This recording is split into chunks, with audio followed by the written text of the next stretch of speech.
How do you design one of the most advanced ERs in the country?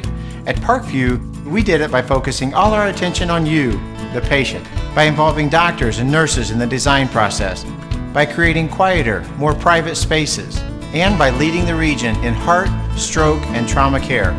This is not your typical emergency room. It's Parkview. In an emergency, isn't this where you'd rather be? Parkview, your partner in health.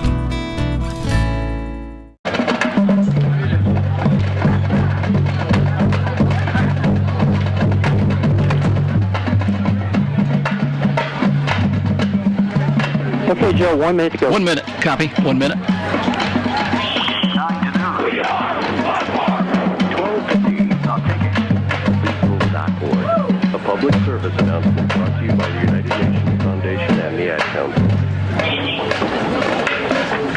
And don't forget, there's that, I think JJ's piggybacked that open for Parkview right before the regular open.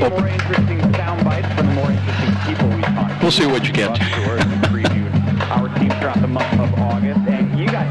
Ben Miles taped a special open. So.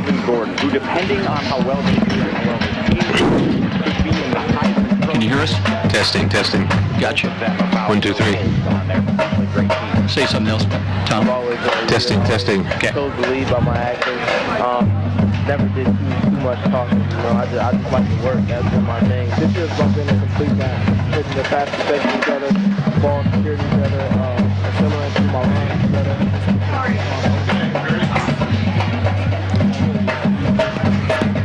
Brian Hall, it seems. Coach said Miles, he's operating offer at Parkview Hospital in the city. We are pleased to be able to help bring tonight's IHSAA game to the region home. Parkview is committed to help improve the health and well-being of the communities in which it serves. So we invite you to sit back, relax, and enjoy tonight's game. Good evening, ladies and gentlemen. IHSAA football. On behalf of Principal Travis Song and Athletic Director Dale Dorfler. Brought to you by Parkview Hospital Randalia, your resource for health. And by Fox Sports 1250, The Ticket. Also brought to you by Meyer, where you get higher standards and lower prices.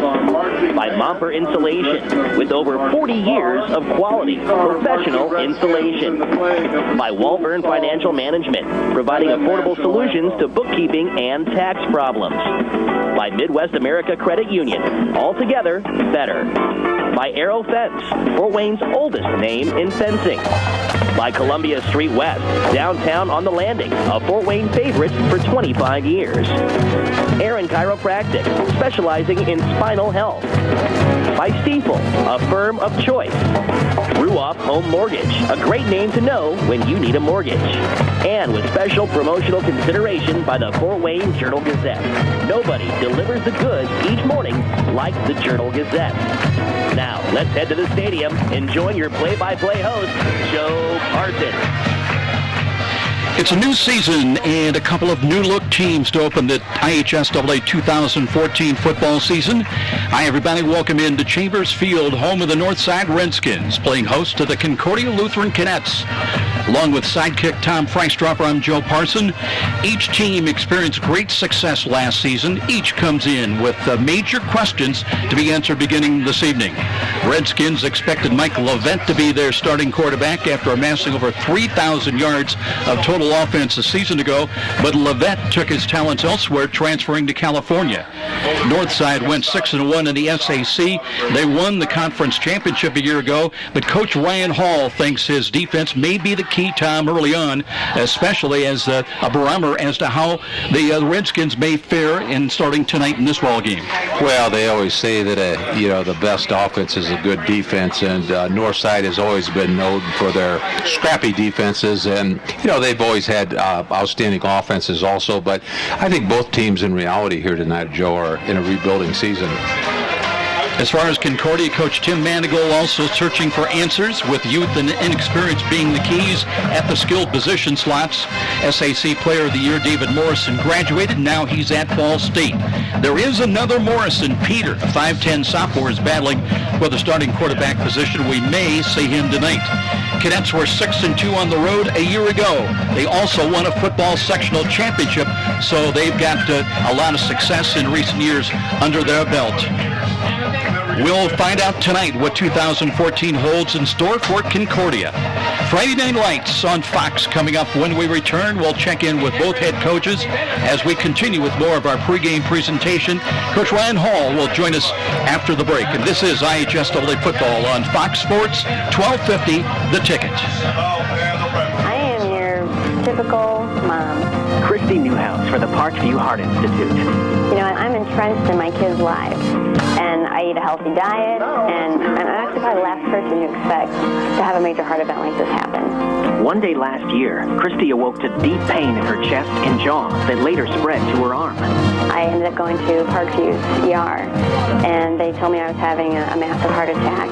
Teams from Parkview's ER and Heart Institute worked together to save Christy's life, treating the heart attack, restarting her heart after she suffered a cardiac arrest, inserting 2 stents, and equipping her with a wearable defibrillator that was developed in part from clinical research done right here at Parkview. Fantastic care. To hear more of Christy's story and to learn the symptoms of a heart attack, go to parkview.com. Parkview Heart Institute. Not for profit, all for you. Are you tired of realizing only a 0.25% return on your typical bank savings account? What if it was possible for you to gain 3.5% to 4.5% return on your investment dollars, or even 7.5%? Sound hard to believe? Tim Rooney at Steeple Company can bring you one-on-one planning, focusing on a diversity of corporate notes offered from names you know, making those kind of returns a real reality. A cash management plan that can include preservation of capital while minimizing investment risk. Steeple can start you on the path to sensible investing, helping make your dreams for the future come true. All it takes is that first call to Tim Rooney at Steeple, 260-459-3989. 459-3989. Steeple, making dreams come true every day. Steeple, member SIPC.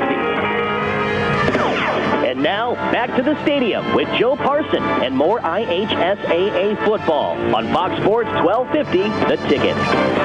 Welcome back, everybody. Just before kickoff here tonight at Chambers Field. Well, you know, it's never really a rebuilding year for Northside and Ryan Hall, it seems. Coach, rather a retooling year. And I know you had some adjustments to make. Mike Levette was going to be a great quarterback. A lot of experience, a lot of production for you. That's not going to happen. He's moved to California, but you still got... One thing there seems to be a constant with the Redskins, a lot of team speed, a lot of aggressiveness, and I'm sure that's true again this year. Yeah, that's what we base our team on. You know, I always tell them I want our team to reflect your head coach, and I kind of get fired up, and I'm aggressive, and I always want us to be in attack mode. Play the game the right way, never cheap shot or anything like that, but just play as fast as possible, and this team really reflects that. I'm hoping tonight you'll see a really fast defense and our offense score as fast as possible.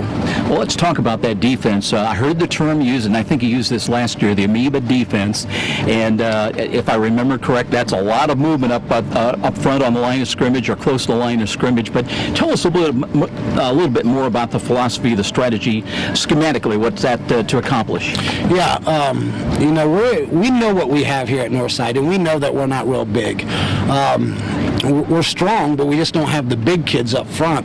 So to combat that, we can't sit in a gap. If we sit in a gap and if they know where we're at, they're just going to drive us, and then they're going to get in our linebackers' way, and we don't do that. So there's a scheme to it. They know where they're going. It's not just, I'm going to go to this gap or that gap. It's all called out, and we plan it, and we've been coaching it. The kids love it. It gets them fired up. And I'm not at other schools, but I'm guessing that it's hard for them to do in their practice. You know, how are they going to copy that? Because they don't really know what's going on.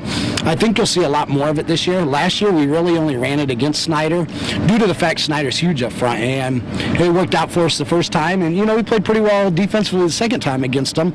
But I think this year, because we're smaller this year up front than we were last year on defense, so I think you'll see the amoeba a lot more this year. Let's talk about Concordia. Tonight's opening opponent a year ago had a great ball game against, well, of course, they had David Morrison, and of course, he's gone on to Ball State. This year, a lot of questions as well for their head coach, Tim Manigal, but they come to play. That's one thing you can say about the Cadets football team, and C.J. Morris is back with them again. Talk about the matchup, what you feel the things you've got to do to win. Yeah, we've talked about C.J. a lot. We know he's their best player. You're right about Concordia. They're always going to show up to play. They're extremely extremely well coached. You know, last year when we opened up with them, we only beat them by a touchdown. And we were kind of upset because we were like, oh, you should beat Concordia by more points than that. And then they go on and they almost beat Snyder. They almost beat Dwenger. They go all this way to semi-state. They end up having a heck of a year, but we didn't know that week one, you know. And there was a battle with us, and I think it was 0-0 with like 3 minutes to go in the first half, and we scored and then got a turnover. We want to get up. We want to make sure that if Concordia gets confidence, they're rolling. And that's what happened in their season last year. They were like, oh, we can play with these teams. So they went and went and went. They do a great job coaching there. They got some experienced coaches over there. I know that they're going to be young tonight, but sometimes young kids don't know any better, and they just go out and play as hard as they possibly can. So we'll be ready. I think Sparks throws a pretty good football. So I think they're going to challenge us in the air. They got the Jackson twins, the big linemen. So they still got some people. They may be missing some people here and there.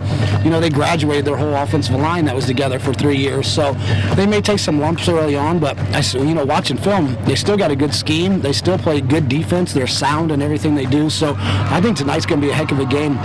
We're relatively inexperienced as well. So I think what I've told our kids all week is we're going to make mistakes. We need to make less mistakes than Concordia does. And if they make mistakes, we need to jump on their mistakes and limit our mistakes. Field looks great. We hope the rain stay away. Today at school, kids were excited. Nobody talked about rain. Our field looks great. There's nothing better than getting your opener at home, and we're just real excited. Ryan Hall joining us. We'll be back with more. This is Fox Sports 1250, The Ticket. We're back with it.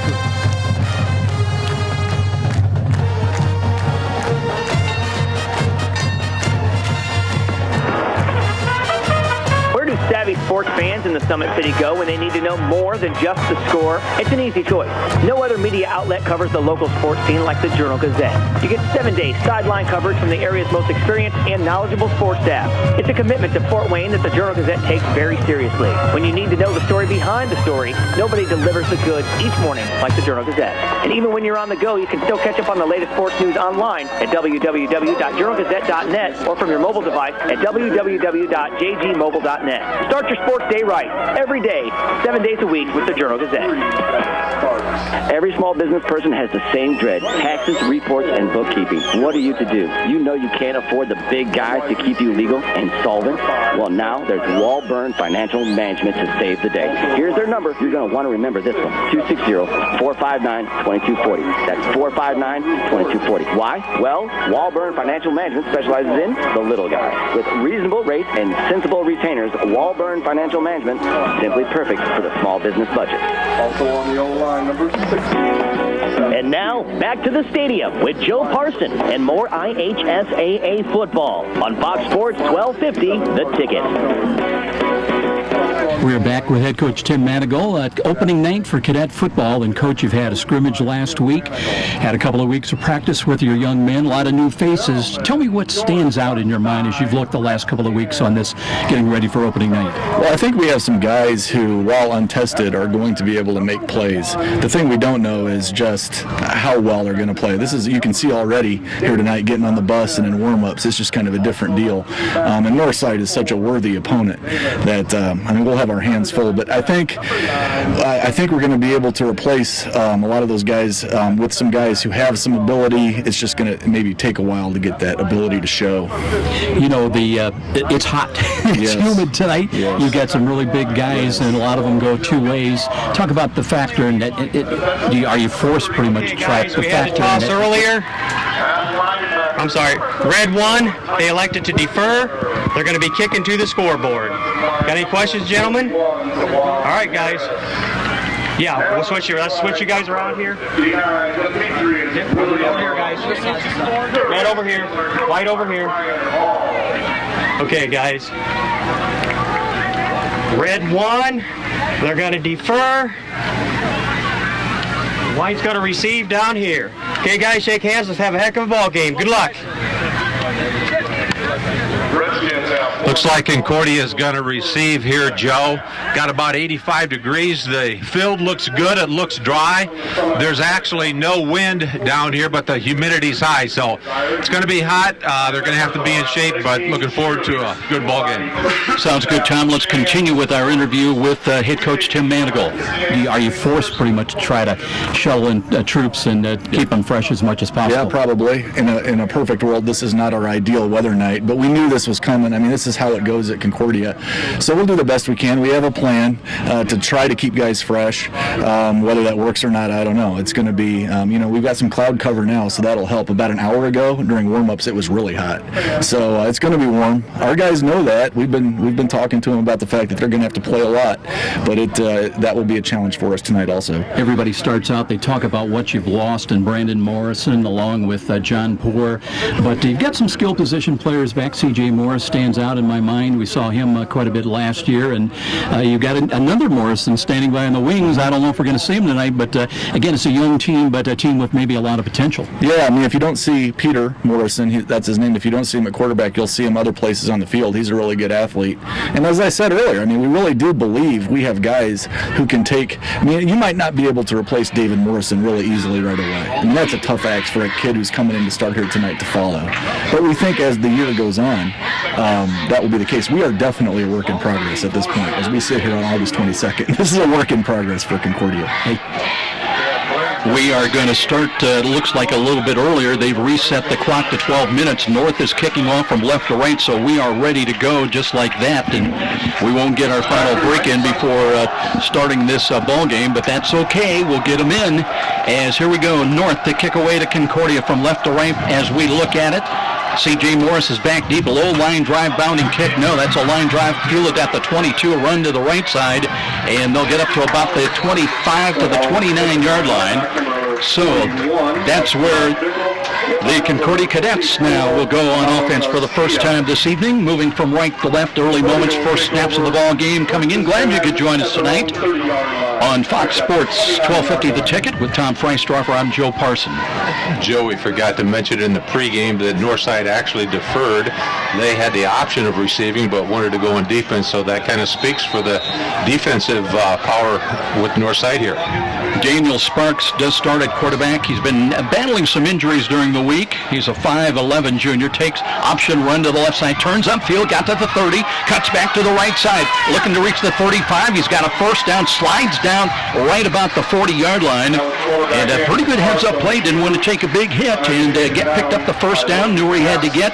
It'll be 1st and 10 Concordia. They pick up 11 yards on their first snap from scrimmage. Concordia came out in a passing offense there with 3 receivers to the left. Wanted to spread that defensive Northside out, and obviously the quarterback ran across field the opposite way and picked up some good yards. 2 wideouts to the left side. Justin King is one of them. And they'll stay in the one-back run. Again, Peterson, Kirk LeGrand is the running back. Here's a throw to the right side and right through the outstretched hands of Drew Bordner. 6'2 sophomore tried to make that sideline catch with his hands, but I don't know if it's humid, very humid. You mentioned, Tom, 45 degrees. Feels like 91 with all the humidity. Might be a tough night to catch those balls, those footballs with just the hands. We talked a little bit about the offense and the defenses of both groups, but it may boil down to who's in better shape here with this humidity tonight. Bordner stays in wide to the right. That's the short side of the field. One back look once again. Little motion this time from right to left. And they'll have trips now wide to the left side. Here's Sparks, flush to the right side. He's got some running room, works to the 40, 45, runs out of bounds short of midfield at about the Cadet 46-yard line. Well, let's see where he stepped out of bounds. Back at the 44 is where they say he stepped out of bounds. So they'll bring up 3rd down in about 5. Concordia starting Tyler Grepke at guard along with John Pychon at guard. We've got Carter Batchelder at tackle along with Todd Jackson up on the line. That's an offensive line that averages about 235 a man. They're going on a Northside defense that at least a year ago with more experience at 37 sacks and 13 interceptions. And against Concordia, they had 5 sacks in that opening game a year ago. 3rd down and 5. Sparks might be changing the call at the line of scrimmage. Looks to hand the ball off. Kirk LeGrand struggles up by the middle, and he's got a first down. Peterson, Kirk LeGrand. And I tell you what, Tim Manigault I asked him who stood out during the preseason and during the two-a-days. He mentioned number 4, a little sophomore at 5'7", 165, and they have every expectation, given time, he might be as good as John Poor, maybe better.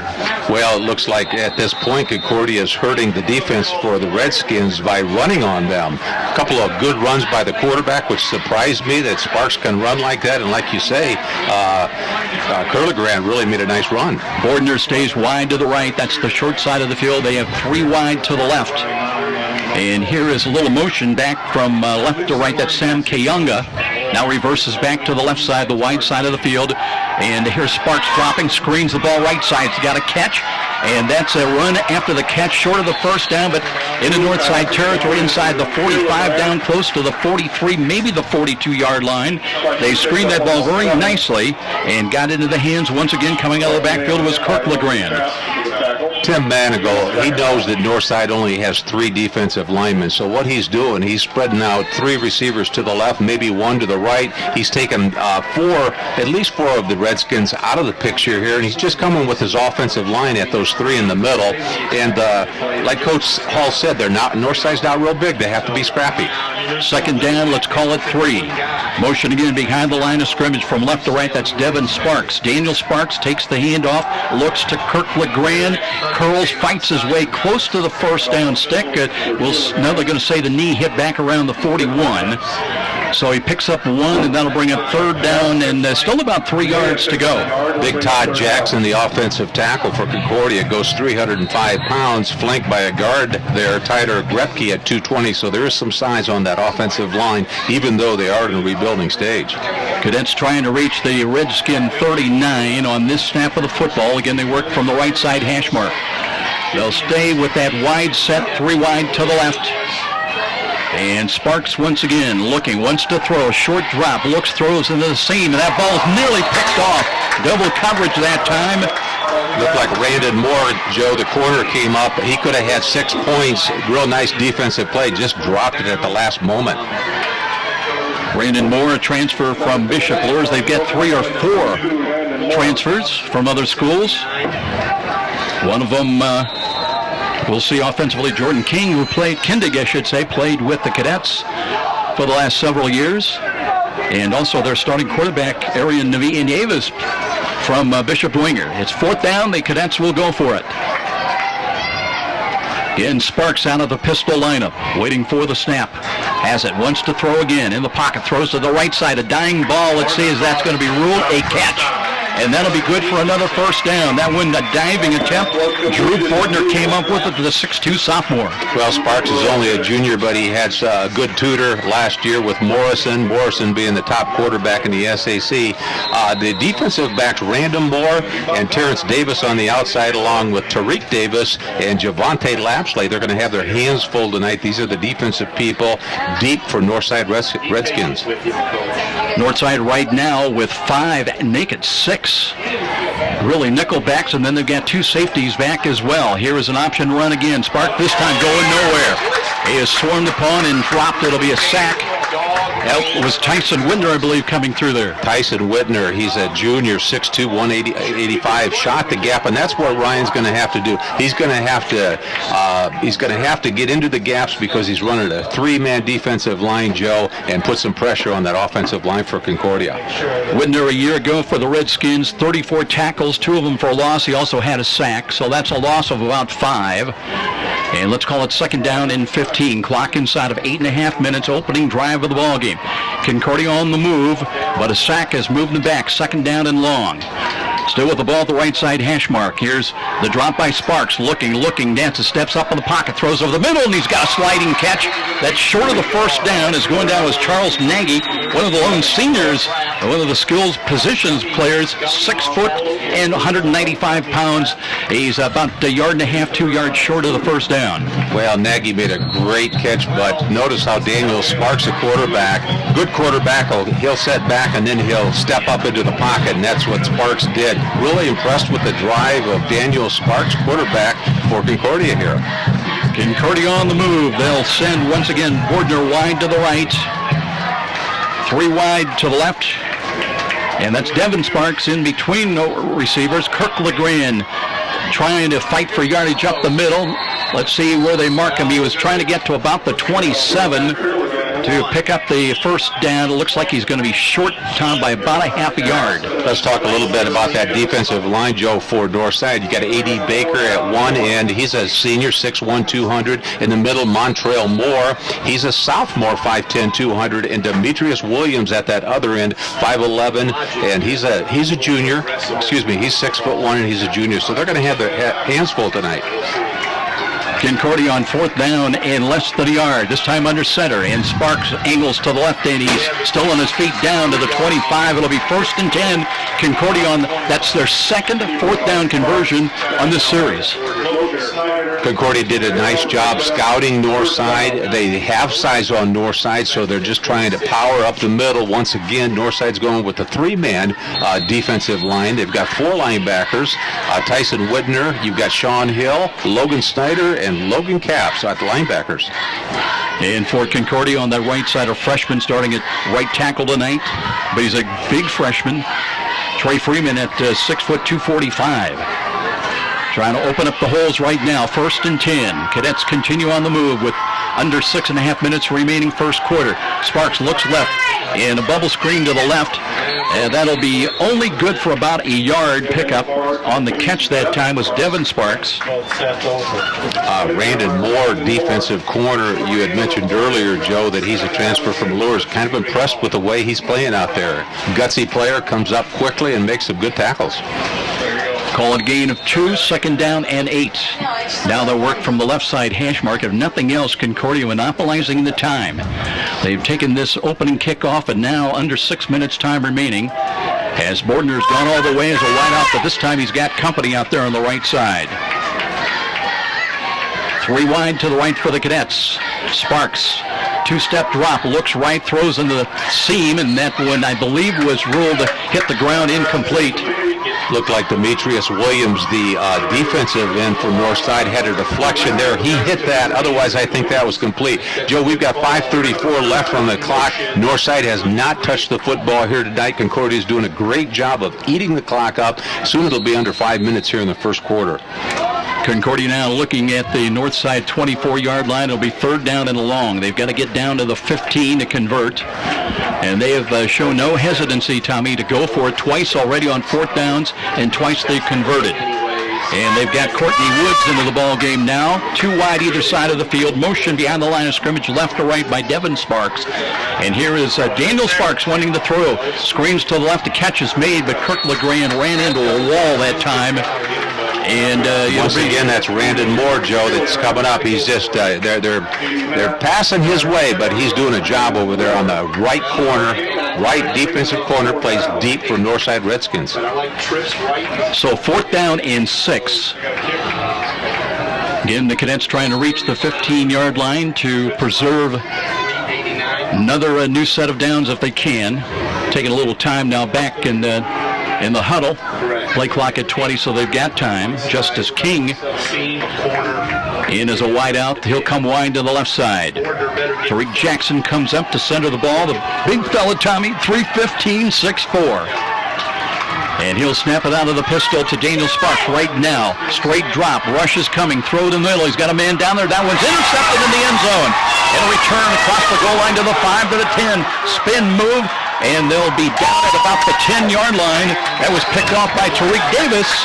Had 19 tackles and a couple of fumble recoveries a year ago. His first interception of the season for the Redskins. They'll take over deep in their own territory. Concordia literally took 2 quarters or 2/3 of that first quarter. It's 4:28 left in the first quarter. Concordia goes right down the field. They were running, getting 4 to 5 yards at a crack. They threw it up. Interception, like you say, Tariq Davis, and it went to the air. And the Redskins have got the football here on the 10-yard line. So Davis with the pick, and now north side will get a chance to see what they can do with it. And we'll see the Bishop Dwenger transfer, Arian Nieves, as he'll set up out of the pistol at the 5-yard line. Logan Capps is the running back. And they may have changed the play at the line of scrimmage. A little motion now setting up on the wing to the right side is Capps. Davis long count from the line of scrimmage. Hands to Capps. Runs into a wall right time. And Todd Jackson at 6'4", 305 met him right at the pass and very little gain. That's after the play. Northside has always had explosive offense. The Redskins have had explosive quarterbacks, big play offenses, and I think that the Concordia Cadets are aware of the potential of these offenses that are produced over here at Northside, and that's one of the reasons why they controlled the football. They controlled the football all the way down to 4 minutes. Keep it away from that Northside offense because they do have some speed. They've got some young players, but they can move the football. Penalty is assessed against Northside. Our referee, you got a chance to meet him, Tom, down there. That's a walk-off. They averaged 67 yards a game in penalties a year ago. Had 10 for 55 yards in that meeting a year ago. It was a 26-19 win by Northside. And that'll move the ball back to the 6-yard line. So this time Nieves in a empty backfield is standing right about the goal line. Now moves up to about the 1. Concordia just one safety back. Here's a low snap and there was movement, and that'll cost them half the distance. So the Redskins having some problems getting organized offensively. Tough situation when you start on the 10-yard line and you get penalized and you get the football back on the 3. Concordia here has got a big defensive line. Tariq Jackson, that center for Concordia, at 315 has had a tackle inside along with Darius Rogers, who goes 255. So Concordia has size on the Redskins here tonight. This time it will be the same set with the Nieves out of the end zone a couple of yards deep. Now they got some motion from right to left, play action fake and a throw, and that's a nice catch out across the 10 to the 11-yard line. A quick slant was, and that'll give Northside a little breathing room and some confidence with a positive play. Looked like just a little pass from Nieves out to Jordan Kindig, who plays a slot out on that side. He was to the wide side of the field, and Kindig came in and made a nice catch. And I think you mentioned that Kindig did play for Concordia last year. Courtney Woods also in the vicinity. That time too wide to the left, too wide to the right for the Redskins. A low snap, but here is Nieves looking slightly. He's got a man downfield, and the ball is going to be whistled. A catch downfield. That's a big play that time as they got the ball into the hands of Logan Capps. Logan Capps is a fine receiver. He's 5'10". He's a junior. Just took a streak down the right-hand side there, and I think he kind of caught the defensive backs from Concordia by surprise. Very nice play by the Redskins as they have the football in the middle field at approximately, let's see where they're going to put it down, about the 41-yard line of the Redskins. So with 3:12 remaining in the opening quarter, a big play by the Northside Redskins. Now they've got a very good field position at their own 41 and a new set of downs to work with.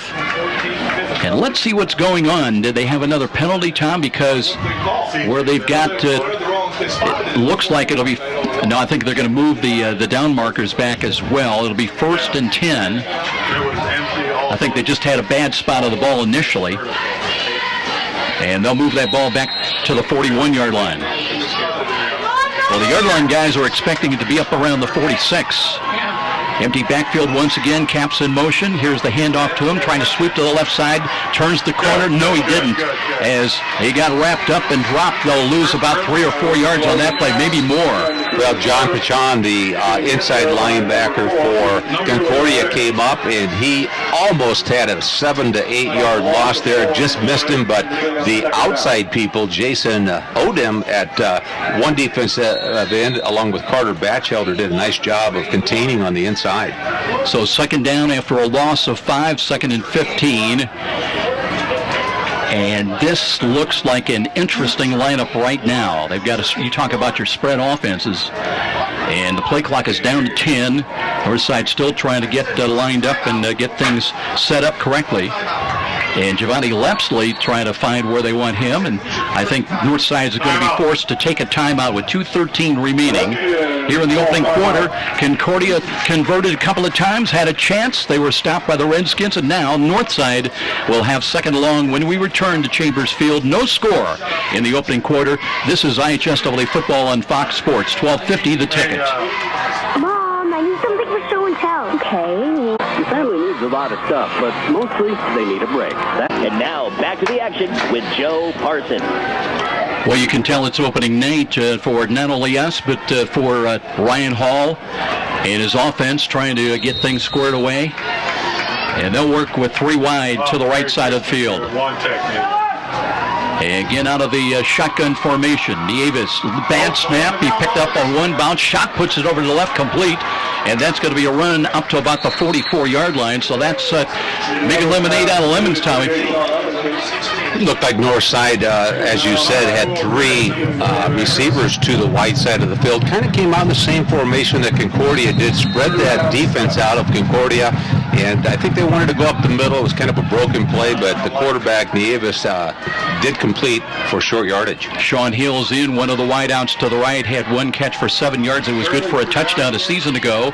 And here's a little change of the play call at the line of scrimmage. Audible by Nieves. Has got Caps as the running back lined up behind her. Now, I believe that's Keyshawn Watson now in there.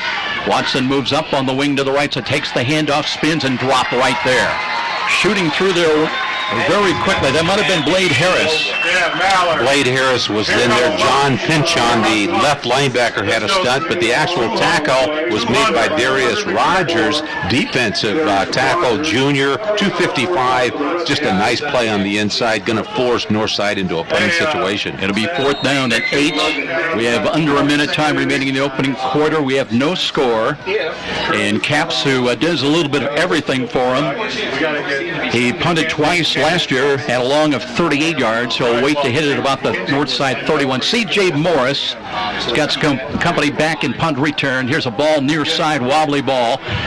C.J. Morris has that one skip away from him and out of bounds inside the 15. That's a pretty good job by Logan Caps, as Concordia will get hands on the football offensively once again, but inside their own 15-yard line, 1st and 10. Looks like we're going to have a ball game here tonight. Looking at both teams in the first quarter, both of the teams are young. They've got young players and they're in rebuilding stages. Concordia looked like they controlled the football a little bit better in that first quarter. Let's see if they can, what they can do, taking the football on Concordia's 13-yard line. So they've got quite a ways to go here, but let's see what they can do in this series. Daniel Sparks looked pretty steady back there the first time they had the ball, and they'll start once again, this time very deep, though, at their own 13-yard line.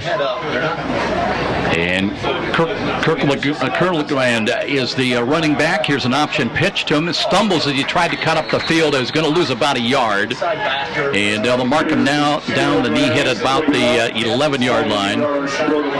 The field is beautiful. Brian Hall just raved about it. Said a lot of the kids at school have talked about how good this field looks. They've got a new groundskeeper, and they've done a wonderful job. But we're just praying that the rain stays away, and it looks like it may do just exactly that. Very nice field. We've got very dry. Once again, a very humid night. We had about 85 degrees temperature starting out here, so I know it's hot up here in the press box, Joe. It's got to be very hot out in the field. Looks like we've got a timeout here. That is the end of the first quarter. No score at the end of 1 at Chambers Field. Concordia will have it 2nd and long when we return. And this is IHSAA football on Fox Sports 1250, The Ticket.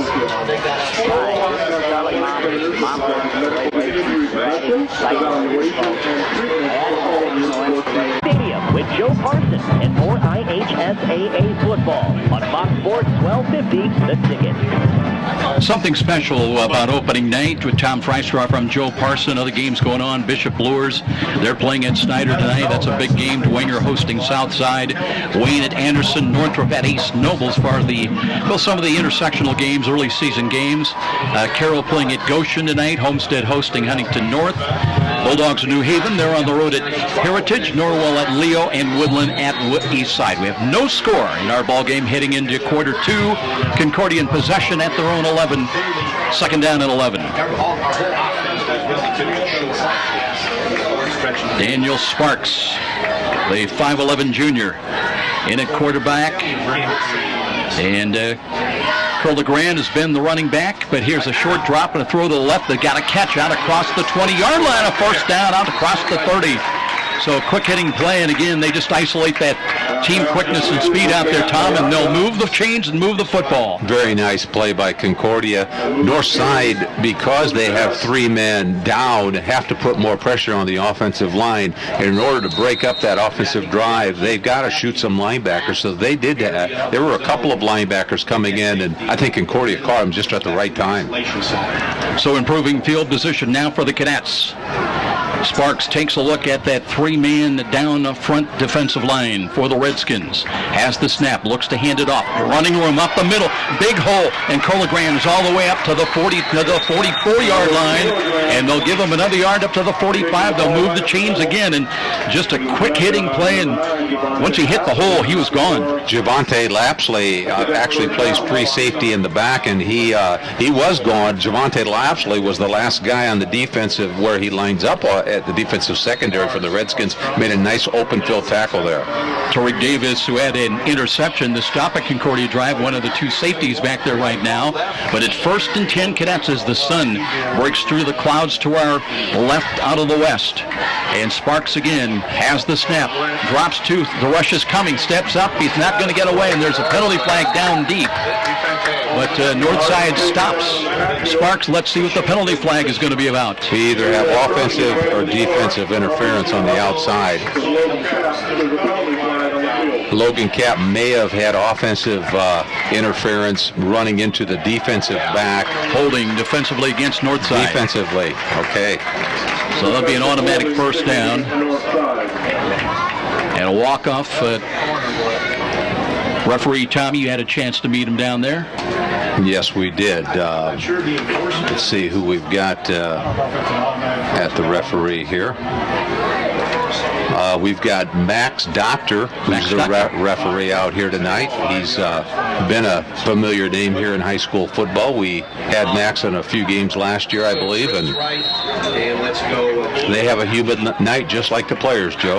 They do, and they're a little older, like us. So it looks like it's going to be 1st and 6 is what we show right now. The ball moved up to the 49-yard line.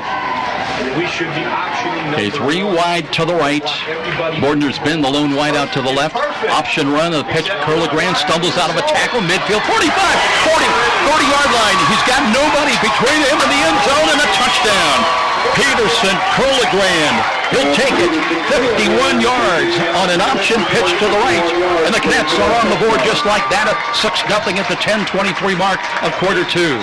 David Johnson, the left corner for Northside, had a blitz on that. He came in and he actually hit Curlegrand in the offensive backfield. Could have had like a 5-yard loss. Curlegrand, with his feet, did a spin and came to the outside, but we got to see Curlegrand's speed there in the open field. He went down and there was nobody within 7 to 8 yards from him. Looks like they'll attempt the extra point. And let's see, they're going to have, is that Jashawn Ellington, I believe, to come on to attempt the extra point? So, looks like Peter Morrison is in there kicking, Joe. Yep, Morrison will attempt the extra point on the way, and it is good. So the younger brother of David Morrison gets one on the board. One more, and a timeout here at Chambers Field. It's Concordia has grabbed the early lead at 7-0 on IHSAA football on Fox Sports 1250 The Ticket. I'm Kathy, and I work for Midwest to do that. I get to know things that you have to know their personal life in order to really help them meet their goal. Midwest America, all together, better. And now, back to the stadium with Joe Parson and more IHSAA football on Fox Sports 1250 The Ticket.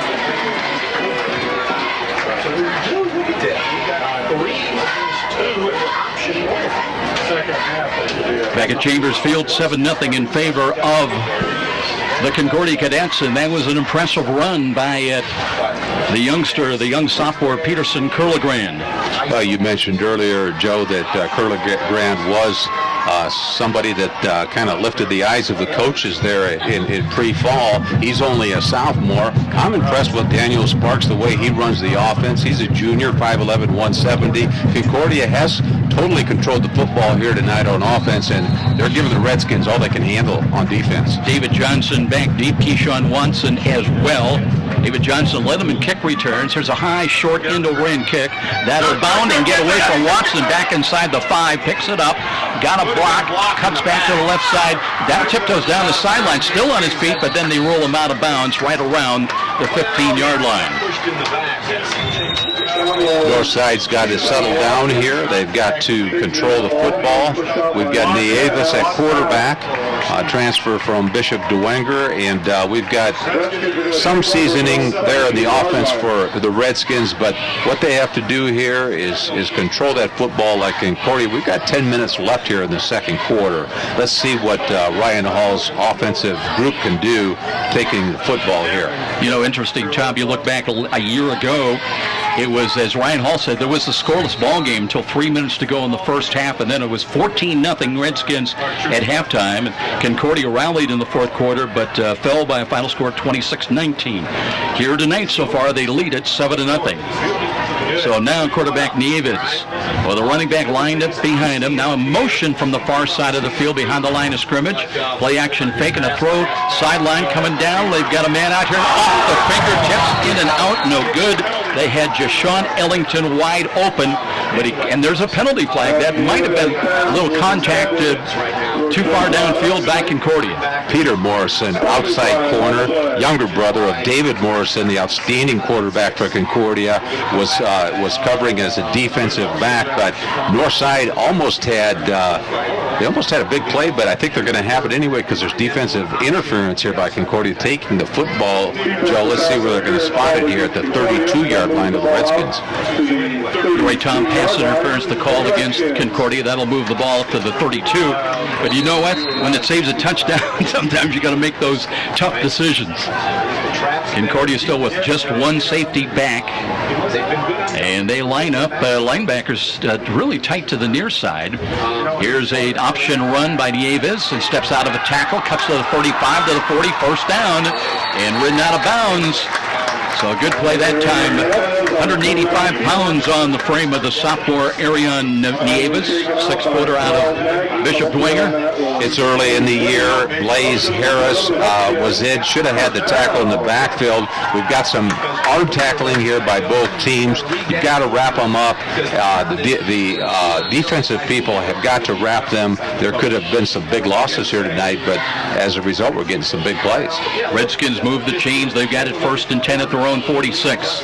Working now on the left side hash mark. Nieves barks out the signals, hands it off straight up the middle.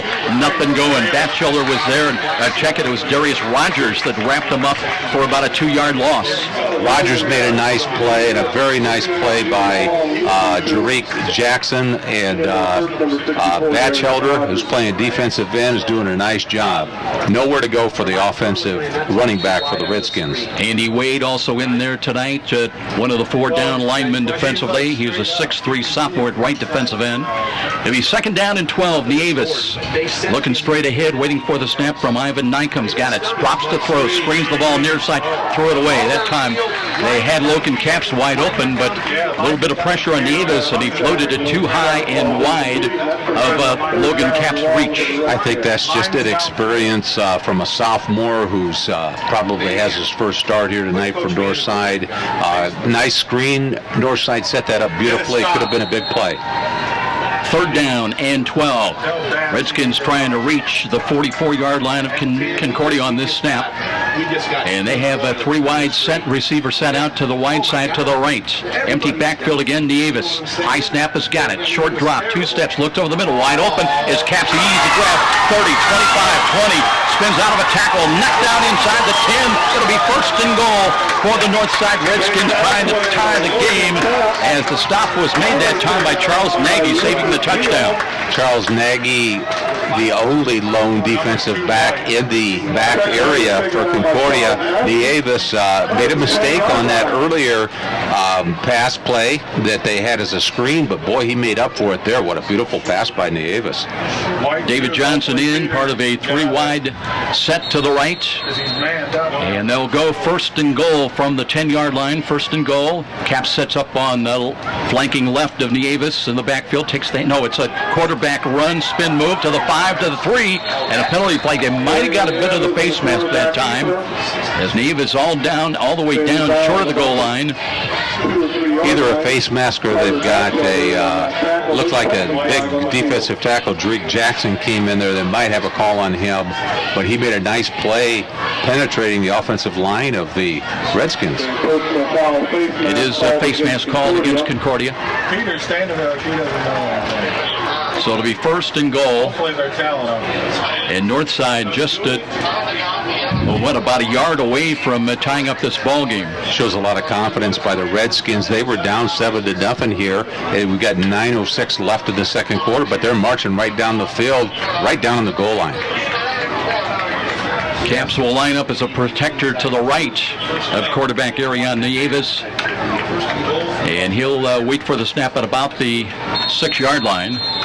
And they'll spot that ball right about just outside the one. Let's call it first and goal from the 2-yard line. Here's the snap and the play action fake. They want to throw for it, and they've got a ball that's caught, and it'll be ruled what? Waiting. There's no indication of a touchdown yet, and apparently they're short. That Batchelder, the defensive end for Concordia, came in and actually sacked Nieves just as he was releasing the football. But what a catch. They're down on the 1-yard line. And the receiver had actually a foot in the end zone, but the ball, he had to come back to it, and they'll mark it about a yard outside away from the goal line. So it'll be second and goal from, let's call it the 1. This time from the right side hash mark. Now they've got a straight eye formation, and Nieves under center. Tight formation this time for the Redskins. And Nieves now a little motion as he dropped the football, scramble for it. Let's see who's got it. That ball actually went forward. I think he's in. Nieves, they dropped it. Nieves picked it up, and I think it's a touchdown, Joe. They're going to mark him short, though, Tommy. The official's marking it outside the goal line at about still the 1. 1-yard line. Okay. So it'll be third down and goal from the 1. Tell John and Blade they can be up. Get them up. Get them up. Tyson Whitner has come in as the tailback in this I formation. 2 tight ends in. Nieves under center. Motion again from the left side, and they'll hand the ball, and Whitner rams it in on the left side for a 1-yard touchdown run. Redskins at the 7:35 mark. Northside did a nice job there keeping their composure. They were down here in the football game. We've now got a 7-6 ball game with 7 minutes left in the second quarter. Concordia strikes first here tonight out at Northside, but Northside did a nice job there of controlling the football, mixed it up. Good job by Nieves, the sophomore quarterback for the Redskins. Logan Camps on to try to tie the game with the extra point conversion. He was 39 of 42 a year ago in conversions. So 7-6 right now, pending the extra point try. Low snap. That ball, and it's a shot put kick up. It didn't get a lot on it, but it's good. Got enough of it to count over the crossbar. So Caps adds the extra point. 7-7 tie here at Chambers Field. We'll be back. This is IHSAA football on Fox Sports 1250 The Ticket. Missed a great high school game recently, or simply want to revisit that game-changing electric play that turned everything all around? After our game broadcast, plus many other high school sports and more IHSAA football on Fox Sports 1250 The Ticket. 7-7 tie here at Chambers Field. Skins on the board now, and equaling Concordia's touchdown. 7-3. Blurs has got the lead early on against Snyder in that ball game crosstown. Yeah, I had a chance to talk to Steve Kiefer, the freshman, football coach for Bishop Luers, the ex-head football coach, and we had a little family gathering last night. Steve's my brother-in-law. I said, how do you think Luers is going to do against Snyder? He said, I think they're going to have a real good chance of winning that ball game. So looks like Luers did well in that scrimmage with DeWagner preseason, and have hopefully can put it back on track here. Tell you what, Tommy, they certainly will not go 0 for the regular season as they did a year ago. No question about that. 7-7 tie here between Concordia and Northside. Cadets, they host Bishop Winger. Is on their stadium next Friday night. Redskins, they finish the opening, their two-game homestand here. They take on Delta. Eagles will be in town next Friday night. By the way, that touchdown brought to you by Meyer, where you can get higher standards and lower prices. Northside really had their backs to the wall here at Chambers Field. Concordia totally dominating the first quarter by controlling the football and controlling the clock.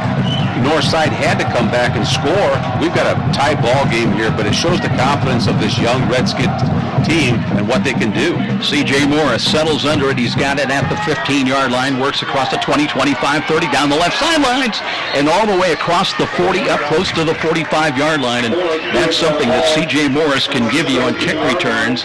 A year ago, against Northside, he had 4 kickoff returns and averaged, he had a long of 37 on that night, averaged over 25 yards on the 4 kick returns. C.J. Morris is one of those guys that can break it at any time. I think Ryan Hall, the head football coach for the Redskins, alluded to that fact on the pregame show. He said he's a fine ball player. We really have to respect him.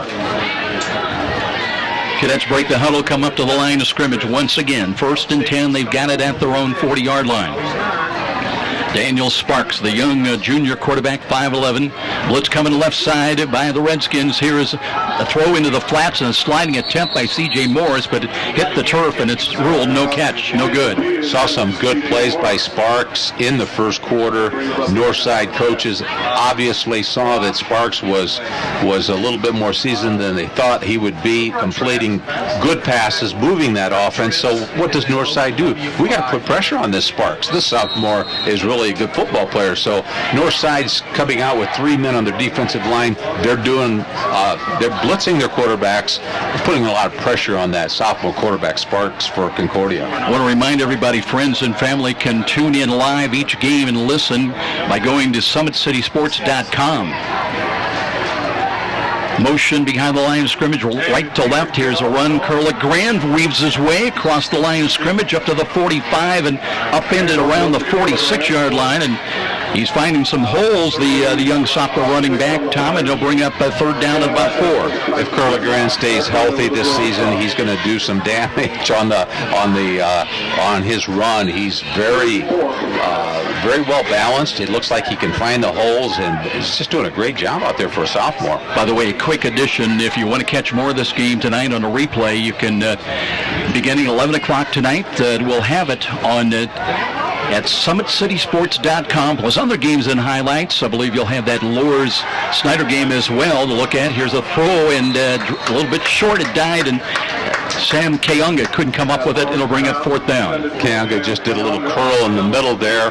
Just not a connection by Dan Sparks. I don't think Kayunga really could have caught that football. So we do have a 4th down, probably a punting situation. Concordia's got the football on their own 46-yard line. They're going to almost have to putt it, but possibly not. They're not. Possibly not. You know, Tim Manigault says, you know what, we're at the 46. He's got confidence. Let's roll the dice. We'll see what happens. Got to get to midfield on this snap of the football. Curly Grand lines up as the running back. Ahead of him is Daniel Sparks in the shotgun. They want to throw, looking to C.J. Morris. He's got the ball in the middle of the field, and I don't know, he reaches, but the knee hit and short at the 49. He reached, but well after the knee hit, and on downs, it'll be turned back to the Northside Redskins at the Concordia 49-yard line. Concordia came out and trips 3 receivers to the wide side of the field, going for C.J. Morris. Very talented athlete. C.J. got the football, but just short by looks like about half a foot there. Tom, I got to say, when he caught that ball, I thought he had an easy run to the 1st down stick, but didn't quite get there in time. So Northside now will bring the offensive unit back on with 6:30 remaining in the first half. And they'll bring Sean Hill again as a wide out to the right side. Caps will set up in the slot to the right side. And 2 wide, actually 3 wide to the left. Empty backfield again with 5 wides. Arian Nieves at quarterback. Waits for that snap at about the 46. Caps comes back now. High snap, play action fake. Throw down sidelines. They got a man out there. Here's the ball and going up for it. It's a catch by Hill. Sean Hill grabbed it. He got a foot in bounds inside the 15 and out of bounds at the 10. The wide receivers, along with Sean Hill for the Redskins, are outrunning the defensive backs for Concordia. This is a great weapon for Northside. If you've got a quarterback that can throw the football, Nieves can't throw. We have a flag here. Let's see if it's holding. It's coming back. But yeah, just to echo your thought, Tom, Sean Hill goes 6'3". Not only are they fast, but they've got the vertical ability to go up and make a play on the ball high. Max Doctor, our referee, it'll be holding the call against Northside. That's a couple of times they've had some big gainers wiped out. Boy, that hurts because that was about a 40 or 50-yard gain. All the way down to the 10-yard line. So it'll be first down. And after the big walk-off to back inside to the 37-yard line of Northside. Again, an empty backfield, 2 wide to the right, 3 wide to the left. Nieves, high snap, has got it. Looks left, throws left, the slant. He's got a catch in traffic. Nice job that time. And a run after the catch to Sean Ellington. He's got a chance inside the 10 to the 5 and a touchdown. No penalty flags this time. And it will be a 63-yard pass play touchdown. John Pinchon, the inside linebacker, had a chance to intercept that, but what a nice reception by Ellington. He just broke through the gaps there with the defensive backs. Looks like he just broke it in the open field at the right time, and Northside's back on the scoreboard here, up 13-7 with 6:10 left in the second quarter.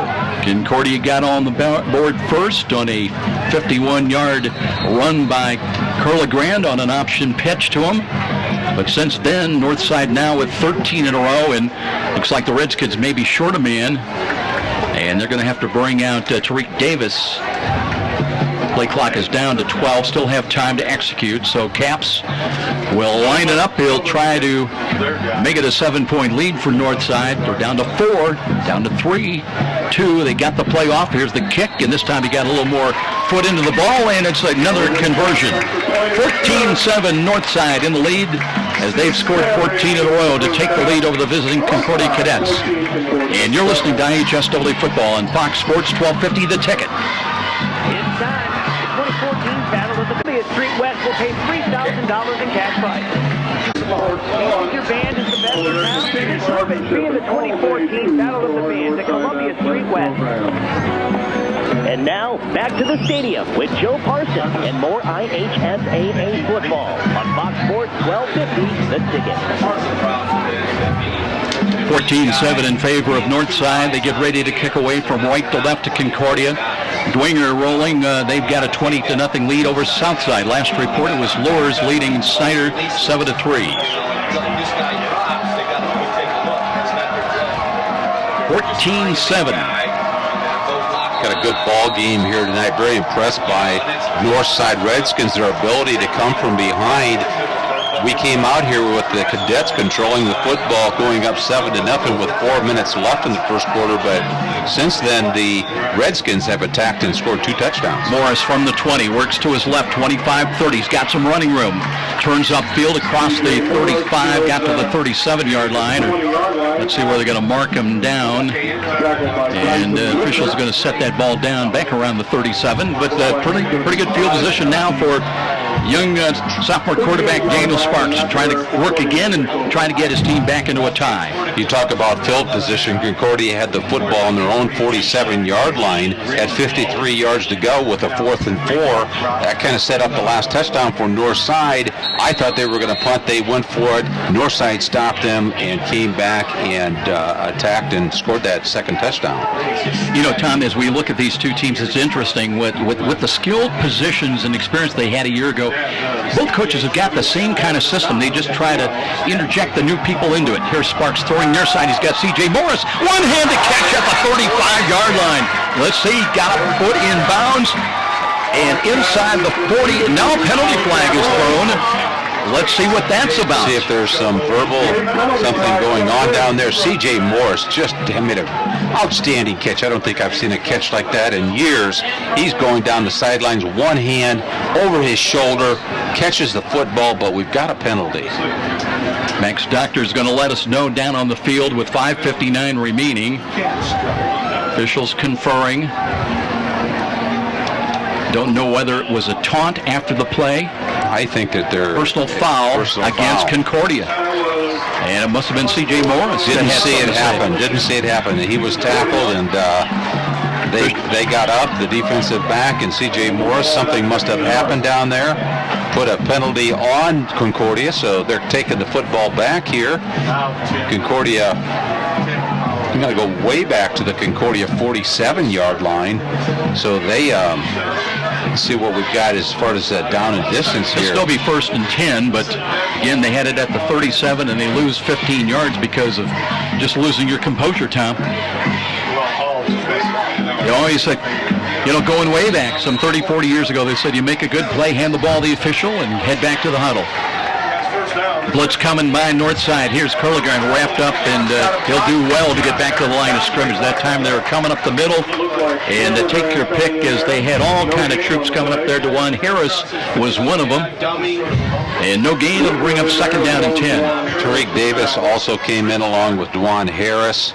Just a nice defensive play by the Redskins. Let's see if they can hold Concordia. Concordia, a bigger football team in size, have controlled the football here. 5:31. Can Concordia put another score on to tie it up here at half? It'll be a loss of 1, so 2nd down and 11 inside of 5.5 minutes time remaining until intermission. 3 wide for the Cats, and there was movement and a cross encroachment will be the call against Northside as one of the linebackers came up there, and it was Whitner that he encroached, and that will be a walk-off against Northside of 5 yards, and instead of 2nd and 11, it'll be 2nd and 6. Sparks looking at the defense for the Redskins. Redskins lining up in a 3-man defensive line. Linebackers kind of showing blitzes, coming back, showing a 4 to 5-man defensive line, keeping that quarterback Daniel Sparks for Concordia, keeping him guessing. Concordia trying to reach the 43-yard line of Northside now, and they've got just under 5 minutes to work with, trailing it by 7. Sparks looks left side, picked off at the 35-yard line. Whitner again, working to his right, 45-50, down the right sidelines, and out of bounds. Did he step out of bounds? Whistles fairly blue as he's going all the way to the house. But it'll be another pick, the 2nd of the night against Daniel Sparks. This time Whitner. Whitner, who had a touchdown run, now with an interception, and Northside will take over with 4:42 remaining in the first half. Beautiful play by Tyson Whitner, who coming out of the linebacker position, got to open that shoulder. You got to take a 45-degree angle drop. He came all the way back, almost into the free safety position. Sparks, once again, he's had some great plays here tonight, but he's also had his bad moments. He threw the football too quickly. The receiver was running down the football field, did not see the football, but sure enough, Tyson Whitner saw it and made a great defensive play. We've got a stoppage on the field. I believe that's a humidity break, Tom, so let's take a timeout as well. This is IHSAA football on Fox Sports, 1250 The Ticket. So, those are the words you expect your family to advise. Expertise and satisfaction.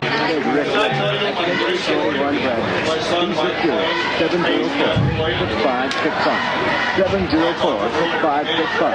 Be sure to ask for Rick. Frank the Buffalo here. With Fios Internet from Frontier, I can be on any device I want, in any room I want, and feel like I'm in the front row. Get the ultimate internet experience with 100% fiber optic. Call 1-888-FRONTIER. Fios Internet for $19.99 a month with qualifying phone sales. 2-year price guarantee. Wi-Fi router, no contract, and no rate hike. Front row seat without the crowd. Perfect. Limited time offer. Tax details. Fios smartphone fiber optic. And now, back to the stadium with Joe Parson and more IHSAA football on Fox Sports 1250, The Ticket. Area Neve is trying to hook up on a quick hitting play on a quick slant to Courtney Woods, but that ball really sailed out of the hand of Area Navis, and now we've got an injury timeout for a moment once again on the field, so the stoppage down below. And this injury timeout is brought to you by Parkview Hospital Randalia, your resource for healing in Central Fort Wayne. This is IHSAA football on Fox Sports 1250, The Ticket. I am your typical mom. Christy Newhouse for the Parkview Heart Institute. You know, I'm entrenched in my kids' lives, and I eat a healthy diet, and I'm actually probably the last person you'd expect to have a major heart event like this happen. One day last year, Christy awoke to deep pain in her chest and jaw that later spread to her arm. I ended up going to Parkview ER, and they told me I was having a massive heart attack.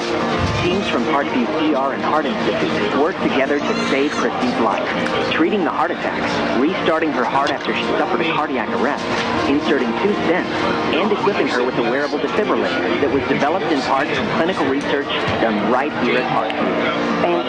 Fantastic care. To hear more of Christy's story and to learn the symptoms of a heart attack, go to Parkview.com. Parkview Heart Attack. Not for profit, all for you.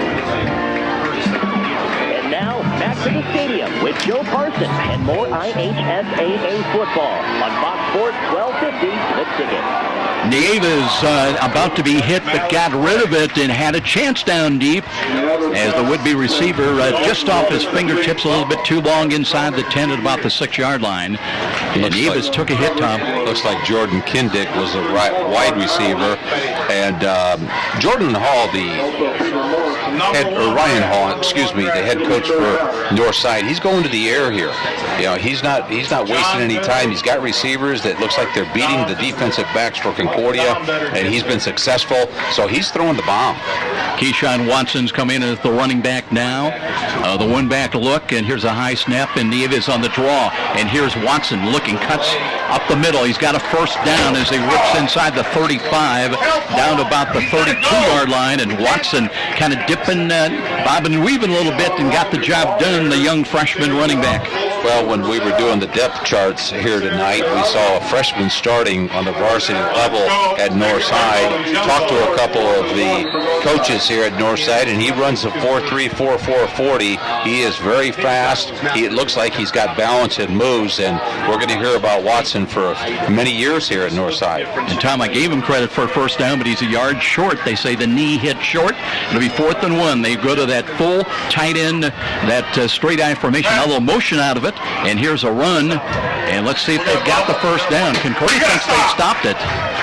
Could be a fumble here. Let's see if Max Doctor rolls it. No gain. Concordia, one of the big guys, getting up slow again, and that was Todd Jackson. But they're taking a look, no indication, and it'll be Concordia taking on the football. They have stopped them. Well, Tariq Jackson, the inside tackle, goes about 315 pounds. A lot of body in there, and if he stays low, it's very hard to move him out, and the Redskins were not able to move Tariq Jackson out. Just did a great job there as a defensive tackle for the Cadets. 3 minutes, 42 seconds on the clock here, late in the second quarter, 14-7. Northside trailed early 7-0, but they've put a couple of scores on the board now. And Daniel Sparks back on the field to lead this Cadet offense. Working from left to right as we look at it from the left side hash mark.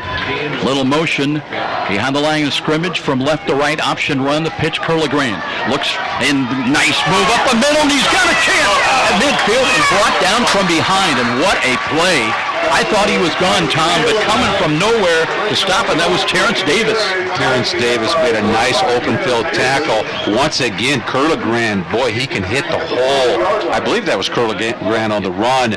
Nice sophomore for the Concordia Cadets. Plays in the backfield, but just an open field tackle there by, was that Tariq Davis that made that? Just a nice tackle. Everybody else is getting a call. So at the 40-yard line is where Concordia gets a new set of downs to work with. And let's see, Justice King in, part of the 3-wide package to the left side. Sparks again out of the pistol lineup. North side threatens blitz left side. defensively. Here's Sparks, checks off, throws to the right. C.J. Jackson.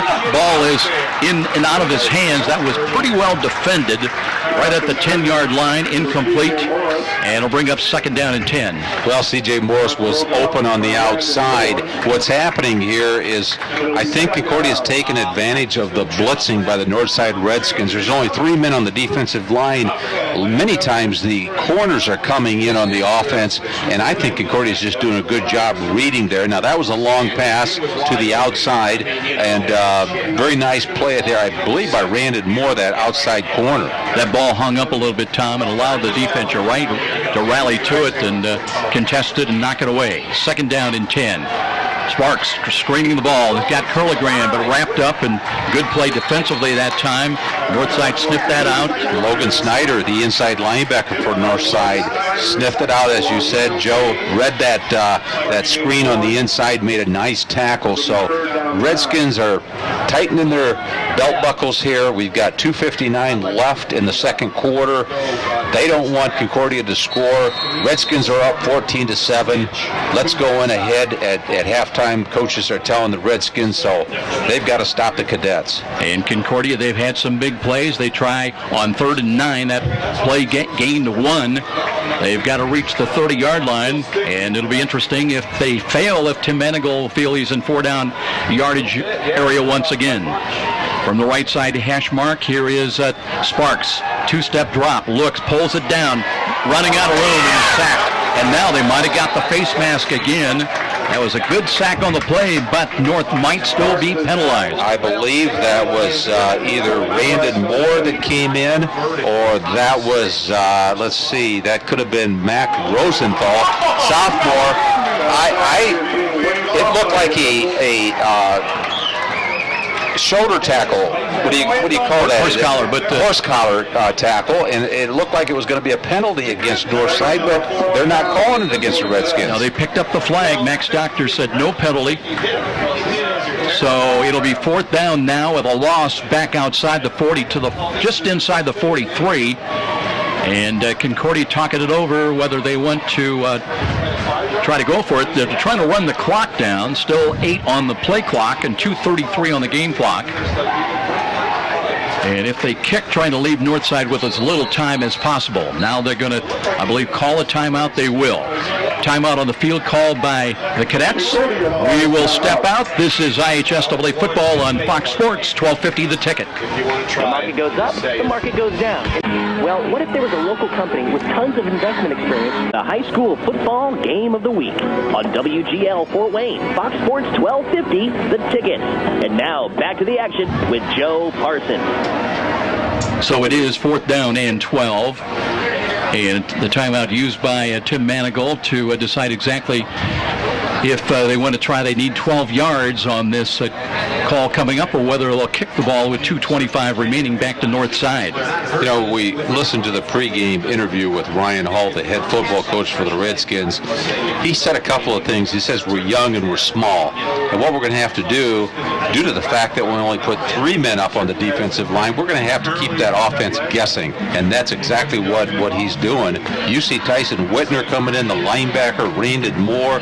They're shooting corners in there. Actually, they're taking a 3-man defensive line, and they're really mixing it up, and that's causing problems for the Concordia Cadets. Barring a fake, it'll be C.J. Morris coming in to actually punt the ball away. Waits back at the Concordia inside the 43. As far as the Redskins, they're going to drop Logan Capps in the punt return. High snap and no rush. High, short kick, end over end. That'll hit and out of bounds off the side of his foot around the Northside 31. So C.J. Morris having a tough night so far.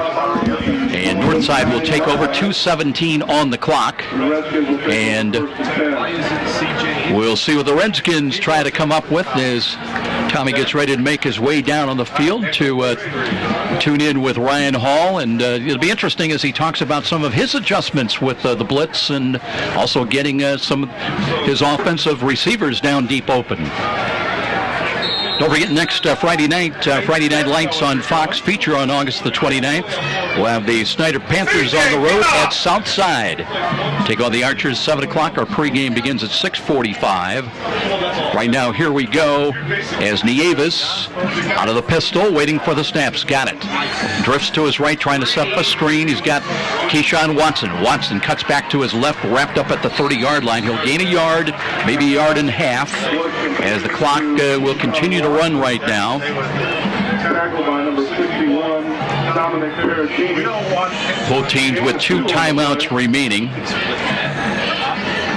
And Northside electing not to take either one of those 2 remaining right now. They gain 2. It'll be 2nd down and 8. Davis, same set with a running back. Keyshawn Watson lined up behind him. Looks, hands it off on the draw. Some running room. Cuts to the left, 35. And Watson got away again down the left sidelines. Tiptoeing all the way into Concordia territory inside the 40, down to the 35-yard line. He did step out of bounds at the 37. Well, what an elusive runner, Keyshawn Watson. And remember, just a freshman, 155-pounder, but just gives you a little bit of a hip fake where he leans inside and just shifts his weight back to the outside and tiptoed it all the way down into Concordia territory. 93 seconds remaining. 1st and 10 Redskins trying to add, if they can, late in the second quarter to their 14-7 lead. This time, empty backfield. Concordia with 2 safeties deep. Caps in motion. Play action fake. Nieves looking over the middle, and he's got a catch, and then that's dropped. Well, that was a good defensive play, and both players are down after that heavy contact. Nagy again, 2nd time he's been banged up, and he's really struggling right now, trying to find the Concordia sidelines. On his feet, though. Looks like he now rolls over on his back. He may have banged up a shoulder. But incomplete pass, stopped the clock with 1:28 remaining. 2nd down and 10. Skins at the 38 of the Cadets. Empty backfield again. Nieves drops to throw. Looks left side. Nearly knocked down and picked off, but that was Andy Wade who had it in his hands for a moment, the 6'3 sophomore, but couldn't find the handle. It'll bring up 3rd down and 10. Northside's had 2 interceptions already tonight. And Concordia flirted with their first. That would have been a big play, giving the ball back up around their own 40-yard line, maybe more. Come on, John. Play clock down at 18 as Nieves getting ready to receive that snap from Nycombe once again. Long count from the line of scrimmage. Here's a roll to the right side. Nieves sets his feet and then went off of his hands, incomplete to the right side. So now 4th down coming up for Northside. Short being a 4th down for Northside.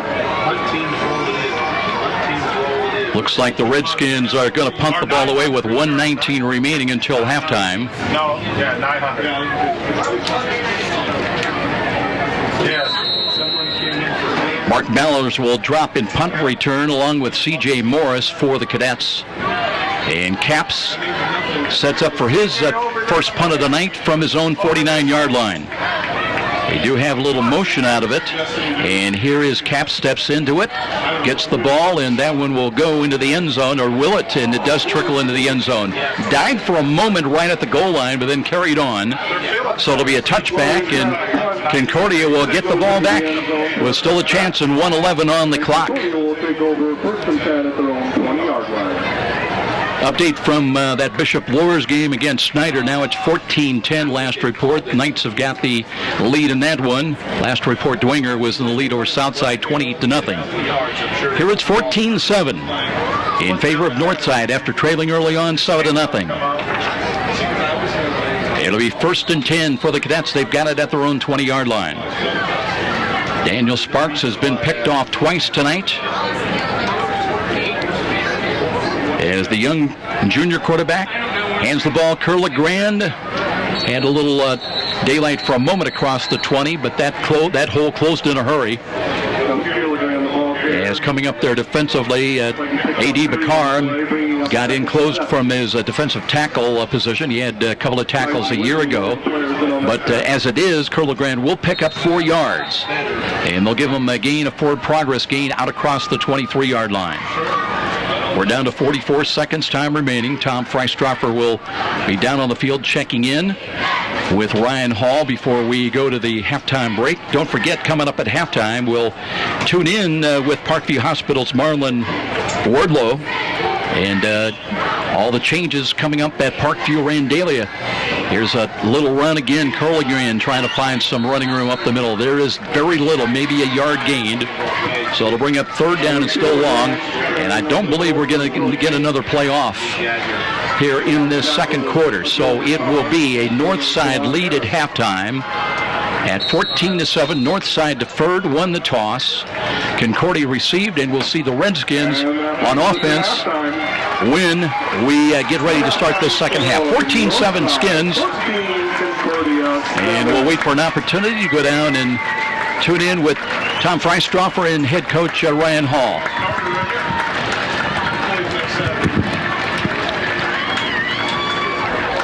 Joe, we've got the head football coach for the Northside Redskins, Ryan Hall, here out of Chambers Field. Coach, you mentioned in the pregame the type of defense that you have. You're going to have to keep the offense guessing, and your kids are having fun with it. It kind of looks like that's what's happening tonight. Yeah, we haven't ran them evil at all yet, so we're just playing our base defense and bringing pressure onto them. But we're not tackling very well at all, and yeah, I guess you expect that with a young team, and it's their first game. But at halftime, we're definitely going to address that because on two of their the touchdown run and the other one that got them down there, we blitz right into it, and they just missed tackles. So it's not like the scheme is killing us. It's just their lack of tackling. Well, they've got some good runners. You got to be happy with your quarterback, Nieves. He's doing a heck of a job. Looks like there's two factors, not only your defensive stunts, but those receivers you have getting downfield. Yeah, we knew we'd have skill people. You know, the line is giving some protection. I'm not happy with all the penalties we had early. But, you know, it's a home opener. We got some nervous kids. But Aria's going to be a very good football player.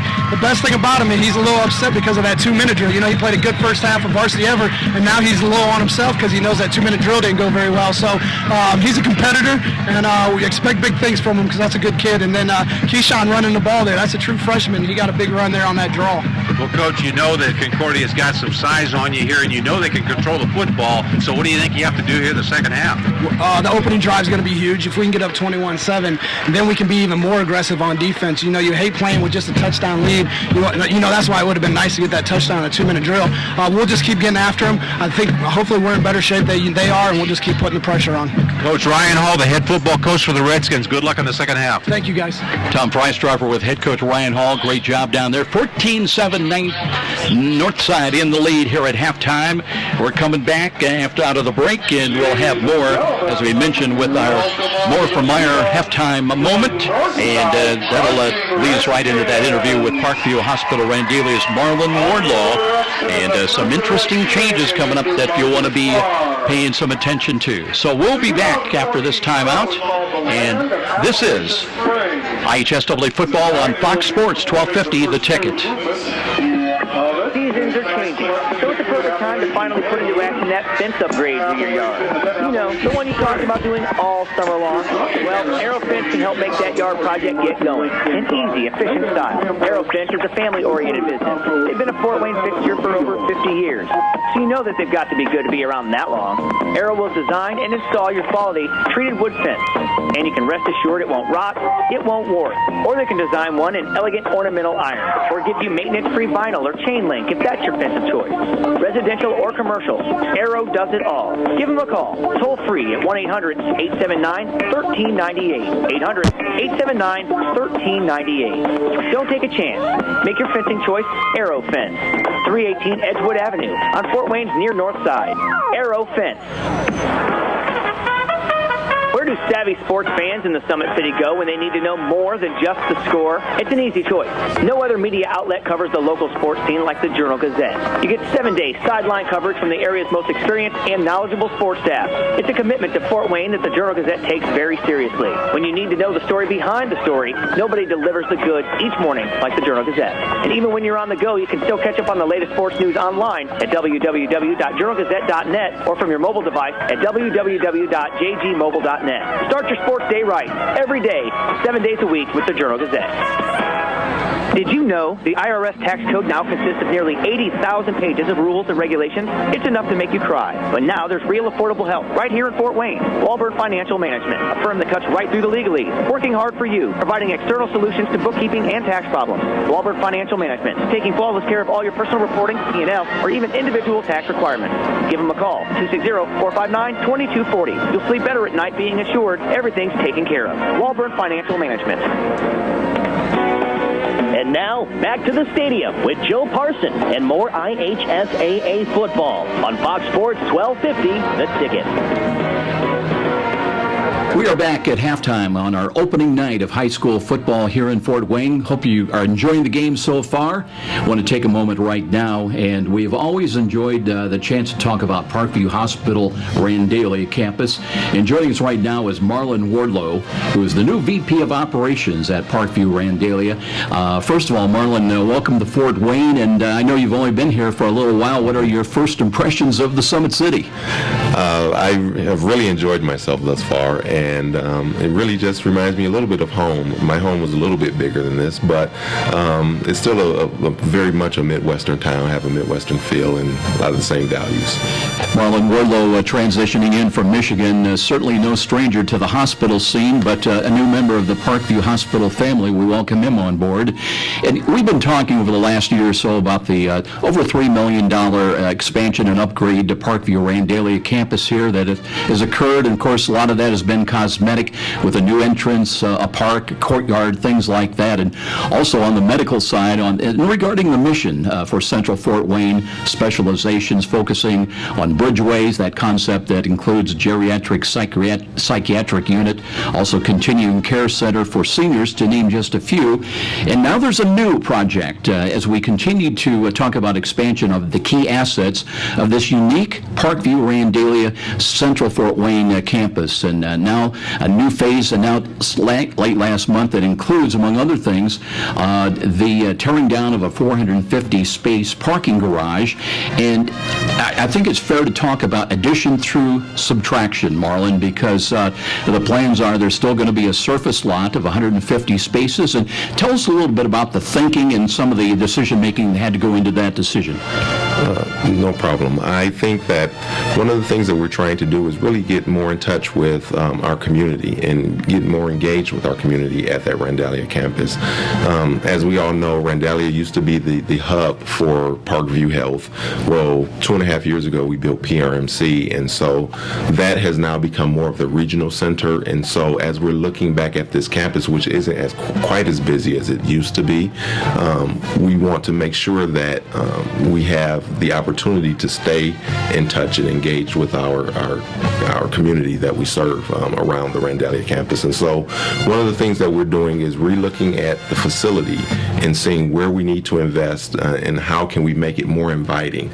As healthcare changes and as things such as population health and the Affordable Care Act take hold in our healthcare system, outpatient and doing outpatient services, things of that nature become more prominent within the health system. And so we're looking at how we can make that campus much more easily or much more available to navigate, much more inviting. And so one of the first steps is really the construction that is going to occur on our English Hall as well as our parking structure to give Randalia that new face and that new inviting face to our community to say we want to partner with you and we're open and come in. And so this is really sort of in a, keeping what we've done in our front area as well as the courtyard of our main entrance and just expanding it across the front portion of the Randalia and State entrance or Randalia and State face of our campus.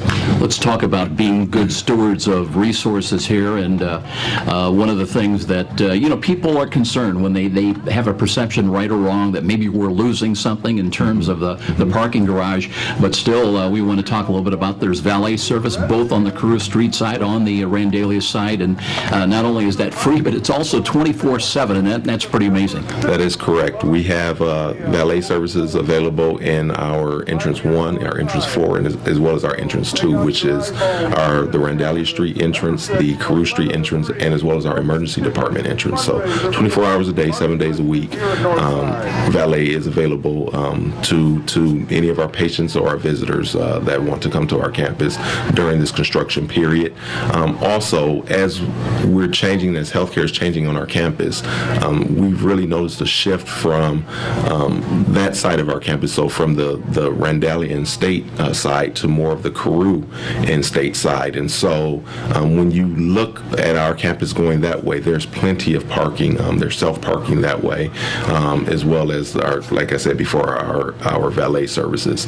And then as you continue going up Carew Street, one of the things, I don't know if has been mentioned here before, but we have the partnership that's going on with Huntington and Trine. They're providing services in our Carew Medical Park building, and so I think you're going to see a lot more activity up at Carew Street and Carew and State areas for our campus. You mentioned English Hall, and I know that has a nostalgic remembrance for a lot of people. Remember the Parkview School of Nursing, and that still continues on in a sense that you've got very close relationships with the nursing programs at IPFW in particular, also University of St. Francis. That's important. That is correct. We recently had an event, sort of commemorating the history of Parkview Hospital with the Parkview Methodist School of Nursing, and so really just paying a bit of homage or honoring our nurses that have served our campus and this community really for many years. And so one of the things that we wanted to do was honor them, but also as we are partnering with the new university, so the Trine and the Huntington, making sure that educational component stays within the Parkview Health family. I want to close and talk about something I just became aware of, and I guess I've always known it, but it was reinforced in print, and that's about the importance of emergency room services here in Central Fort Wayne. And I didn't realize it is the busiest ER department in all of Northeast Indiana, and that speaks well of the continuing commitment by Parkview Hospital here to Central Fort Wayne. That is correct. We are the busiest emergency department in Northeast Indiana, and proud to say so. We service anywhere from 150 to 160 patients per day, and we provide a full range of services right here on our campus to all of those patients. Marlon Wardlow, a warm welcome to Fort Wayne. Continued success to you and everybody here at Parkview Hospital. And when we talk about Parkview Hospital Randalia, we will remind everybody your resource for healing in Central Fort Wayne. Now let's get back to more of our halftime presentation on Fox Sports 1250, The Ticket. I am your typical mom. Christy Newhouse for the Parkview Heart Institute. I'm entrenched in my kids' lives, and I eat a healthy diet, and I'm actually probably the last person you expect to have a major heart event like this happen. One day last year, Christy awoke to deep pain in her chest and jaw that later spread to her arm. I ended up going to Parkview's ER, and they told me I was having a massive heart attack. Teams from Parkview's ER and Heart Institute worked together to save Christy's life, treating the heart attack, restarting her heart after she suffered a cardiac arrest, inserting 2 stents, and equipping her with a wearable defibrillator that was developed in part from clinical research done right here at Parkview. Fantastic care. To hear more of Christy's story and to learn the symptoms of a heart attack, go to parkview.com. Parkview Heart Institute. Not for profit, all for you. Hi, this is Charlie Momper from Momper Insulation. After last winter's brutal temperatures and record-breaking wind chills, it's not too early to start thinking about adding insulation to your attic, sidewalls, and crawl space. By adding additional insulation, you can cut your energy costs up to 30%. Call Momper Insulation today at 432-7543. Momper, the #1 name in insulation since 1956. Mom, I need something for show and tell. Okay, when, honey? Tomorrow! I need a snack for soccer. Well, why don't you grab an apple? Not just for me, for the whole team. I need more coffee. Your family needs a lot of stuff, but mostly they need a break. That's why it's so easy to save at Meijer. Every week you'll find over 20,000 items on sale, and that's just the beginning. Dad, I need a treat. Not for me, for Mom. Coming and find over 20,000 items on sale this week at Meijer. And now, back to the stadium with Joe Parson and more IHSAA football on Fox Sports 1250, The Ticket. Back at Chambers Field with Tom Freistrofer, I'm Joe Parson. Glad you could join us on a warm, humid night.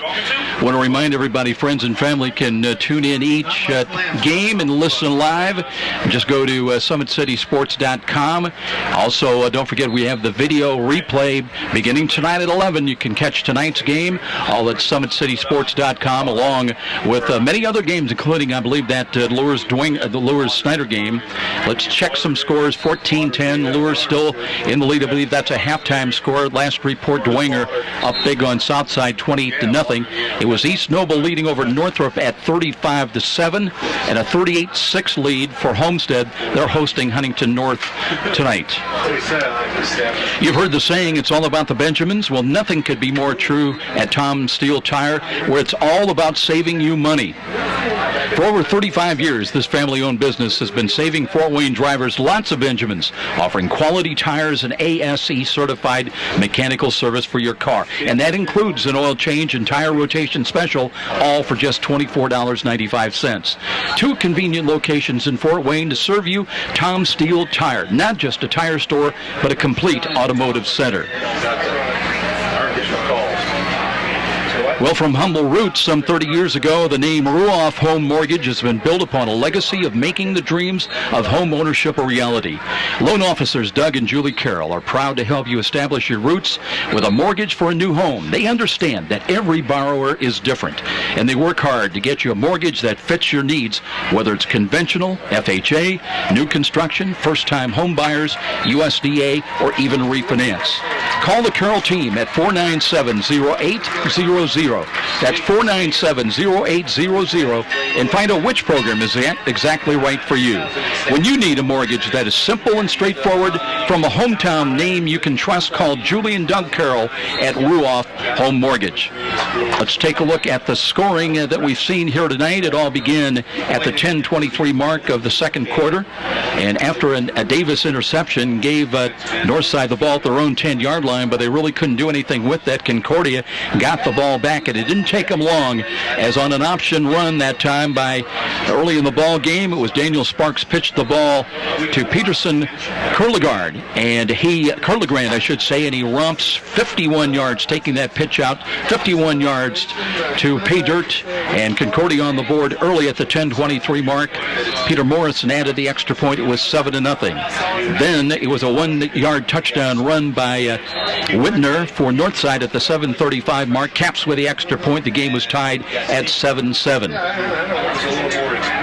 Nieves hit Deshaun Ellington on a nice 63-yard touchdown pass, and that was after Northside held Concordia on downs, taking over at the Cadet 49-yard line, and Northside able to take that lead 14-7, their first lead of the night. They had another chance on a Whitner interception that gave them the ball at the Concordia 43, but they failed on downs at the 32-yard line. And a couple of plays, a couple of chances that came up short, and that's where we are here at halftime as we get set in the warm-ups right now. Tom Freistrofer making his way out, looking for Tim Manigal, and we'll be checking in with him momentarily. I want to remind everybody, next time you're downtown and needing to feed your sweet tooth, you're just a few steps away from Rudy's, Fort Wayne's perfect location for stocking up on those famous DeBrand's gourmet chocolates the Summit City's famous for. Rudy's is located just catty-corner from the main entrance to Parkview Field. In fact, Rudy's is a great place to meet up with friends before an event at the ballpark. There's even outside patio seating, ideal for relaxing after work, with a wide assortment of adult beverages and aromas to choose from as well. Rudy's, distinctively different in downtown Fort Wayne. Let's go down and check in again with Tom Freistrofer as he's looking for Tim Manigal, and we'll get his comments before we're ready to start this second half. 14-7. Redskins in the lead. They'll get the ball first to start this second half.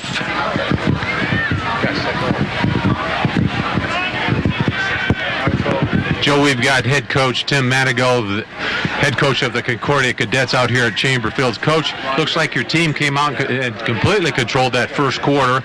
You know your team can do it. Your quarterback was taking them down the field, and then there was a change in the game. We did a lot of things well in the first half. We had a lot of opportunities to do more things well, though, and we just didn't take advantage of them. I think that's kind of something you're going to have again with untested guys. So we talked about just in the halftime here where we've got opportunities. If we take advantage of them, we can make this a game all the way to the end. Well, I think Northside, they are giving you opportunities with their blitzing. There are holes there. You just have to catch them at the right time. That's right. And if you don't catch them, you're in trouble. So we've been able to do that, and hope it continues. Got to be happy with Daniel Sparks, your quarterback. Pretty good, yeah. Pretty solid first half. Well, Coach, keep going. Good luck in the second half. Thanks. Tom Price, driver with Concordia Cadets, head coach Tim Manigault, and we'll be back with more right before kickoff. This is IHSAA football on Fox Sports 1250, The Ticket. If you are one of the many Hoosiers suffering for years from neck and back pain, we have good news for you. Did you know there are now new non-surgical approaches to easing, reducing, and even eliminating pain in the neck, back, and spine? You are invited to Aaron Chiropractic, located on Fort Wayne's northeast side at College Park, just off Stelhar Road, to discover a new approach, a new treatment plan for pain relief and pain management. The start to a pain-free lifestyle may be just a phone call away. What are you waiting for? Call Aaron Chiropractic to set up an initial visit. Their number is 260-492-8811. One call. That can mean the return to a life without pain. Aaron Chiropractic. I'm Kathy, and I've worked for Midwest America for 10 years. I like to get to know the people that I'm helping or assisting. So to do that, I get to know things about their life that are happening, whether they are going on a cruise and how to save for that cruise, or whether they're going to have another child and what they're going to name those children, because you have to know their personal life in order to really help them meet their financial goals. Midwest America, all together, better. And now, back to the stadium with Joe Parsons and more IHSAA football on Fox Sports 1250, The Ticket. Welcome back, everybody. Getting ready for Friday Night Lights on Fox. Our second half ready to get underway. It'll be north side. They'll be working from the west end of things, moving from left to right as we look at it. Year ago, the Redskins 7-4 during the regular season, 6-1 though in the SAC. They won the conference championship after they had beaten Snyder during the regular season. They lost in sectional to the Panthers 17-14. That game decided in overtime. And what a year for the Cadets under Tim Manigault, now in his fifth year. But a season ago, they were 9-4, 4-3 in the SAC. They won the sectional championship, 42-21 over Lures. They lost in the regional at West Lafayette, 25-21. Here's the kick by Morrison, Peter Morrison. Angled kick, pooch kick to the far side. And Northside will return it from the 30. They'll only get a couple of yards return up to about the 32, 33-yard line. So here come the Redskins down. They're on top at 14-7. But, Tom, a close ball game. You know, we thought this one might be close. It was a year ago. And so far with all the youth, the inexperience, it has been more of the same tonight. I think you're right. We've got two pretty evenly matched ball clubs here, I think, as far as the youth, I think as far as the rebuilding, as far as what they have to do on their offensive and defensive lines. We've seen both teams dominate here tonight. Northside more of a big play, scoring offense. Looks like Concordia is more of a controlling offense because they did control that clock for the greater part of the first quarter. Redskins will show that big front line offensively, averaging 244 a man from tackle to tackle. Ivan Nykum at center. But Aaron Nieves looking at, here's a snap over his head, free ball, scramble for it. I believe Nieves has got it, but way back inside the 15 at the 13-yard line, and that is not the way Ryan Hall wanted to start this second half. Absolutely not. You just can't make those mistakes, especially against a well-coached team like Concordia. I'm sure Concordia is going to make some adjustments both offensively and defensively here to stay with the Redskins down 14-7 with 11:31 in the third quarter. Big loss, though, to bring up second down and 25 back at the 16-yard line. Nieves with a flanker, and another bad snap. That's picked up. It's loose, a scramble for it, and it will be taken back Northside at the 15, and that's back-to-back problems on the exchange. Just not a good start for the Redskins here. They had some big plays in the first half. Just a hard time getting going. Two penalties on 2 consecutive plays. Tommy, you were down there on the field. Did you get a sense of still the high humidity? I know we've got warmth and humid conditions up here in the press box. I don't think it's cooled off a bit. Empty backfield now, and Neve is hoping for a good snap here in the shotgun. He's got it. Backpedals, looks, throws to the left, and there's a ball. There was contact, and they roll an incidental contact, no penalty flag. I don't know, Tom. Looked like Peter Morrison was the defensive back there, and that was awful close. So it's ruled no problem, and it'll bring up 4th down, and they'll have to kick the ball. And Caps will come in and wait for the snap back around inside the 5-yard line. I think when you're a head football coach, you want to come out. It's very important to come out in the first quarter, your first series, and in the third quarter. So I don't think Ryan Hall was too happy about the penalties here showed by the Redskins. Let's see what the Cadets can do on offense. Caps from the 1, waiting for the snap. He's got it. Good delivery. Kick is away at the near side, and that one's going to sail out of bounds up around the 35 or the 40-yard line. Officials coming up, and they'll roll it out of bounds around the 43, maybe 44. So Caps did a good job. He got as much out of that kick as he could and wanted to make sure that C.J. Morris, among others, did not have a chance to return it. Let's kind of summarize what we saw in the first half here. Joe Concordia controlled the football in the first quarter. Northside was down 7-0. Concordia went for a play. I think it was Northside's second touchdown. They went for a play in the middle of the field, didn't get it. Northside goes up 14-7. Drew Bordner in, part of the 3-wide package again for Concordia. Spread offense. And here's Daniel Sparks. Option run to the right, pitches the ball. Curly Grand looking and cuts it upfield, 40-35, and backpedals inside the 30 to the 28-yard line. And a late penalty flag coming in. There were 3 Redskin tacklers that did converge on him, and let's see if there's a problem with one of those coming in maybe a little late or a high hit. Well, it was a nice offensive play by Concordia Cadets. With all the blitzing that you see with the Northside Redskins coming out from their corners, why not go with the option, read that corner defensive end, come in and flip it out. You got a wide open field on the outside. It is a penalty against Northside, so they'll tack on 5 more yards and 10 more yards and make that 15. That'll take the ball down to the right nose of the football inside the Redskin 15-yard line. So an early scoring opportunity for Concordia, trailing at 14-7. Justice King, he'll come out of the huddle. This time they'll flank the 3 wide receivers to the wide side, which is to the left. That includes Sam Kayunga in the middle of wideouts. Short drop. Here's Sparks, looks to the right. He's got a man there on the catch and a touchdown. C.J. Morris was wide open. It'll be a 15-yard touchdown toss at the 10:05 mark, in Concordia conversion away from a new game and a tie. Well, we just mentioned that it's very important to come out on your first series in the second half and do a nice job. Concordia gets the football, scores. Who do they go to? C.J. Morris, their fine receiver. Daniel Sparks, the sophomore. Nice touchdown. We've got 13-14 ball game. Concordia kicking the extra point. Morrison, let's see if he's come on for the extra point, or will they try for 2 to take the lead? It looks like they're going to go for 2, and, well, maybe some discussion about that, and now Morrison is in. It'll be Sparks to hold. But for a moment, Tom, they're going to line up and run a play, but right, so Ballers are just going to have to watch. It'll be Peter Morrison to try to tie the game. Here's the right-footed kick, and got it away, and there's a penalty flag, a couple of them. And let's see what this is going to be about. Procedure, the call against Concordia. So that'll back them up 5 yards, and they'll have to do it again. Now Peter Morrison's going to have to make a little bit longer kick here. He's been pretty accurate tonight. Let's see what he can do to tie this ball game up. So now they'll snap the ball from, well, they'll put it down from about, no, they're walking off yardage against Northside. They go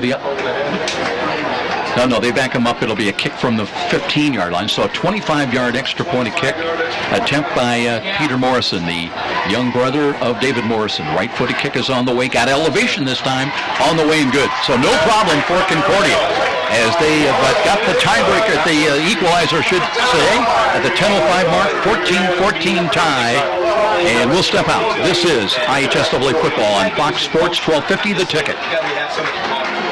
Missed a great high school game recently? Do just that. Catch all the exciting action of our live radio broadcast simply by... And now, back to the stadium with Joe Parson and more IHSAA football on Fox Sports 1250, The Ticket. We'll certainly don't want to take anything away from Concordia because they executed and finished off the drive, got it in for 7 points, Tom. But, you know, from a Northside standpoint, it couldn't have started any worse on that. On the first two snaps, one went over the head of Nieves, and the other one was bobbled, and that cost them ultimately and gave Concordia a chance to tie the game, and they did. That just shows you how quickly the momentum can change in these games. Morrison again, short approach, drives the ball to the right side. That one's fielded at the 20, at the 19, and here's a run to the left and all the way across the 25. And still on his feet across the 30-yard line. The Redskins return it out short of the 35. Keyshawn Watson came up with that short kick again, and it'll be Northside starting 1st and 10 at their own, about 37, 38-yard line.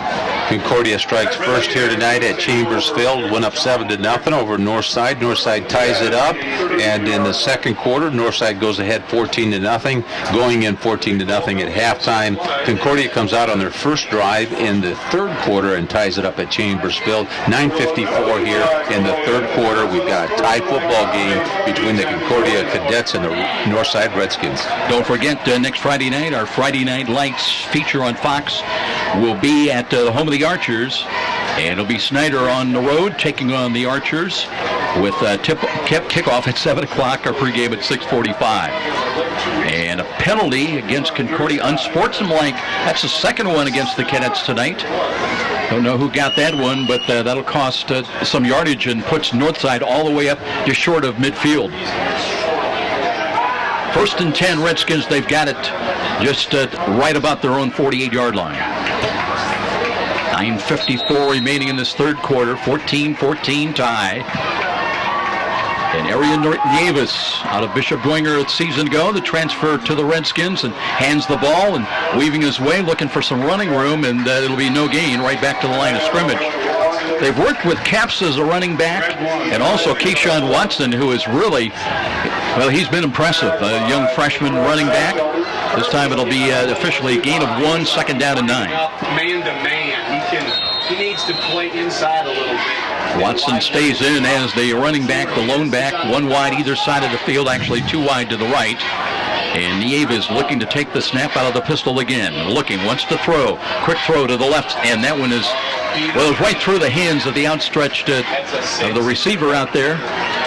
Trying to catch the number that was intended for David Johnson, who had 7 catches, including a couple of touchdowns a year ago for Northside, but now it's 3rd down and 9. Well, we know Nieves can throw the football long and short. He can throw the screen ball. He can control the football, so we'll see if Northside can take it in here. Redskins trying to reach the Concordia 42 on this snap of the football. Empty backfield now. 3 wide to the right, to the left. Bobbled ball, but Nieves handles it, throws to the left, driving. And a low ball that's incomplete. That was contested. Trying to go right over the middle to Jashawn Ellington, who has a touchdown tonight. That time a little bit too low, and it'll bring up 4th and 9, and Redskins look like they're going to bring on the punt team.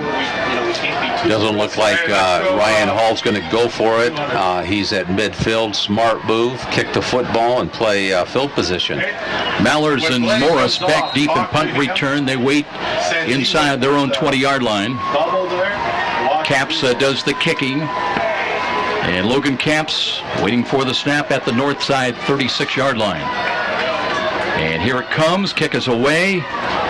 And fair catch is called. Morris goes down to one knee, lost the ball, but Mallers was there to jump on it. Almost looked like an interference call there on a fair catch. And it'll be 1st and 10. Concordia will have it inside their own 20 at the 19.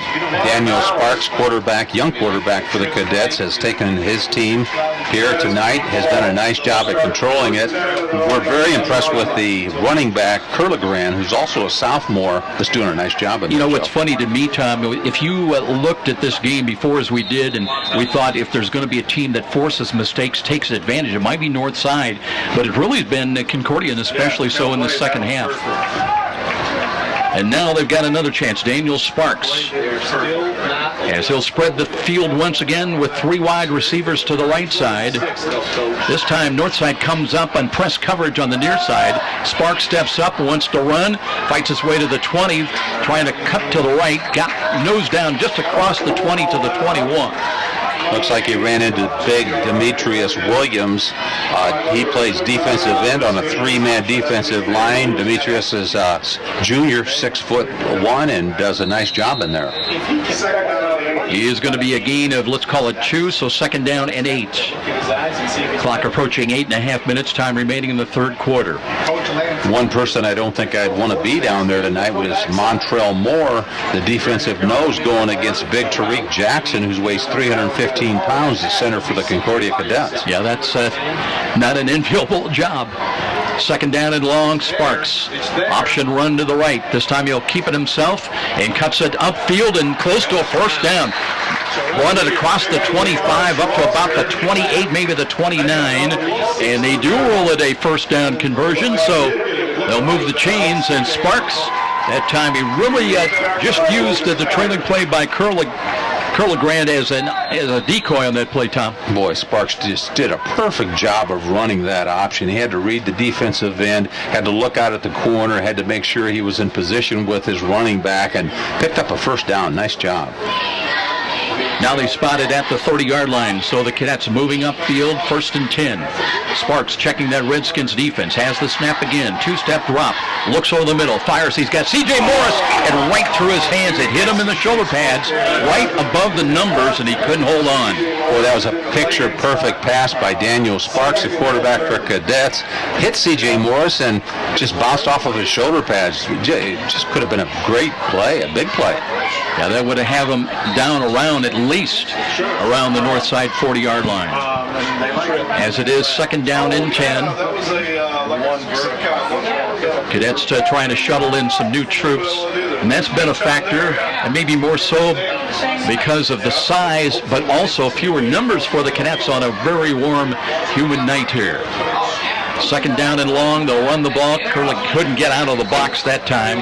Curligran is upended and gets back only to the line of scrimmage, so it'll be 3rd down and still long. Once again, Ryan Hall, the head coach for the Northside Redskins, he's got a blitz. That time he took Logan Snyder, his smaller defensive linebacker, who's very quick, junior, 5'10", 180 pounds. Logan came in, shot the gap, and had a nice tackle for a lost yardage there on the Cadets. Curligran came up slow, Tom, and limping somewhat, went to the sidelines.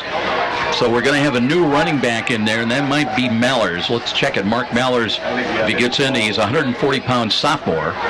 So it's 3rd down and long. 3rd and 10, they try to get up to the 40. Short drop again, and here's the throw by Sparks. He's got a catch. C.J. Morris on the receiving end, I believe this time across the 40 to the 42, and they'll move the chains again. So a 3rd down conversion on long. We've got Randall Moore as the outside corner, came up and gave good support on that side. Terrence Davis is on the wide side of the field, defensive back for Northside. I think all in all, the defensive backs for Northside have done a fairly good job tonight. It's just that Daniel Sparks is also putting it right on the numbers here. You know, and as a combination, the wideouts are running some pretty good routes.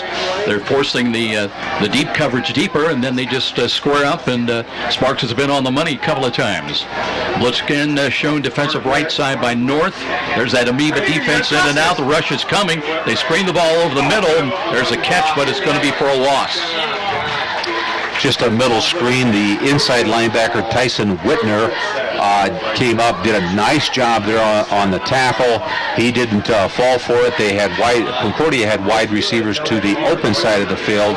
Wanted to spread out that defense, but Tyson Whitner, inside linebacker, made a nice read. I think they've got Blade Harris in there now, offensively a two-way player, and that's going to be one of the keys for the Cadets, as they've got a lot of players going both ways.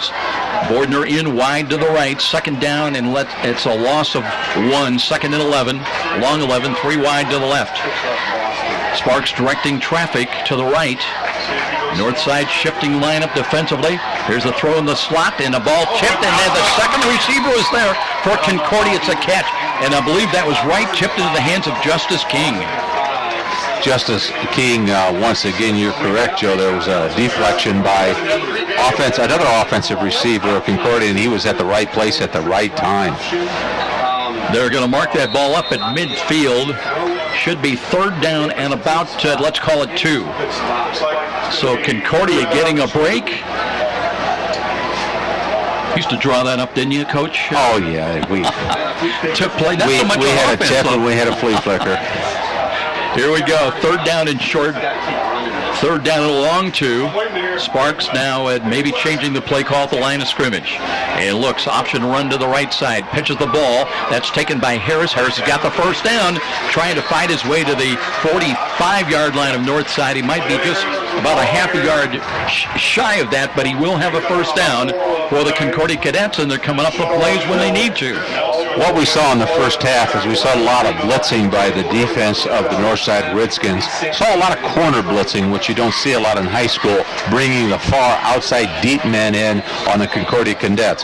What does Tim Manigo, the head football coach for Concordia, what does he do at halftime? He makes an adjustment. He says, we're going to option the football. That's going to keep the outside corners from blitzing. They've got to respect that pitch. C.J. Morris is the lone wide out to the right. 3 wide to the left. Everybody moving in and out defensively. And here's in a scramble play. Sparks tripped up, and I tell you what, he almost stepped out of it and would have had some running room. He'll gain maybe a yard. Well, if Sparks' head is not spinning at this time, it should be, because the defensive line for Northside was literally moving in all kinds of different directions along with the linebackers. Almost looked like an accordion out there, Joe. The linebackers were coming up. The defensive linemen were moving to their right or left. I don't know if Sparks had a chance to read that type of a defense. Yeah, it's very tough. Ryan Hall calls it his amoeba defense. About 8 men up front in the box, and everybody moving in and out and around, left, right, you name it. Here we go again. Second down and long. Here is Sparks steps up, throws over the middle, a diving attempt, and that one is caught. I thought that ball might have scored free, but it is a catch. C.J. Morris went down and took it off the turf, and he'll have it 1st and 10 at the 31 of Northside. C.J. Morris, the outside receiver for Concordia, literally looks unstoppable here tonight at Chambersville.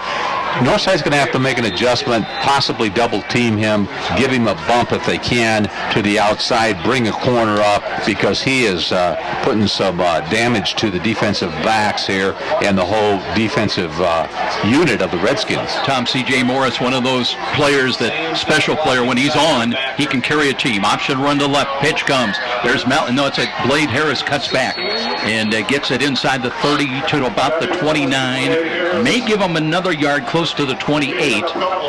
So, as we mentioned, with Collegran on the bench for at least a moment, and going deep as they get, as we mentioned, the 5'8" junior running back now, and that is Blade Harris. But notice what's happening. Concordia is getting back to controlling the clock.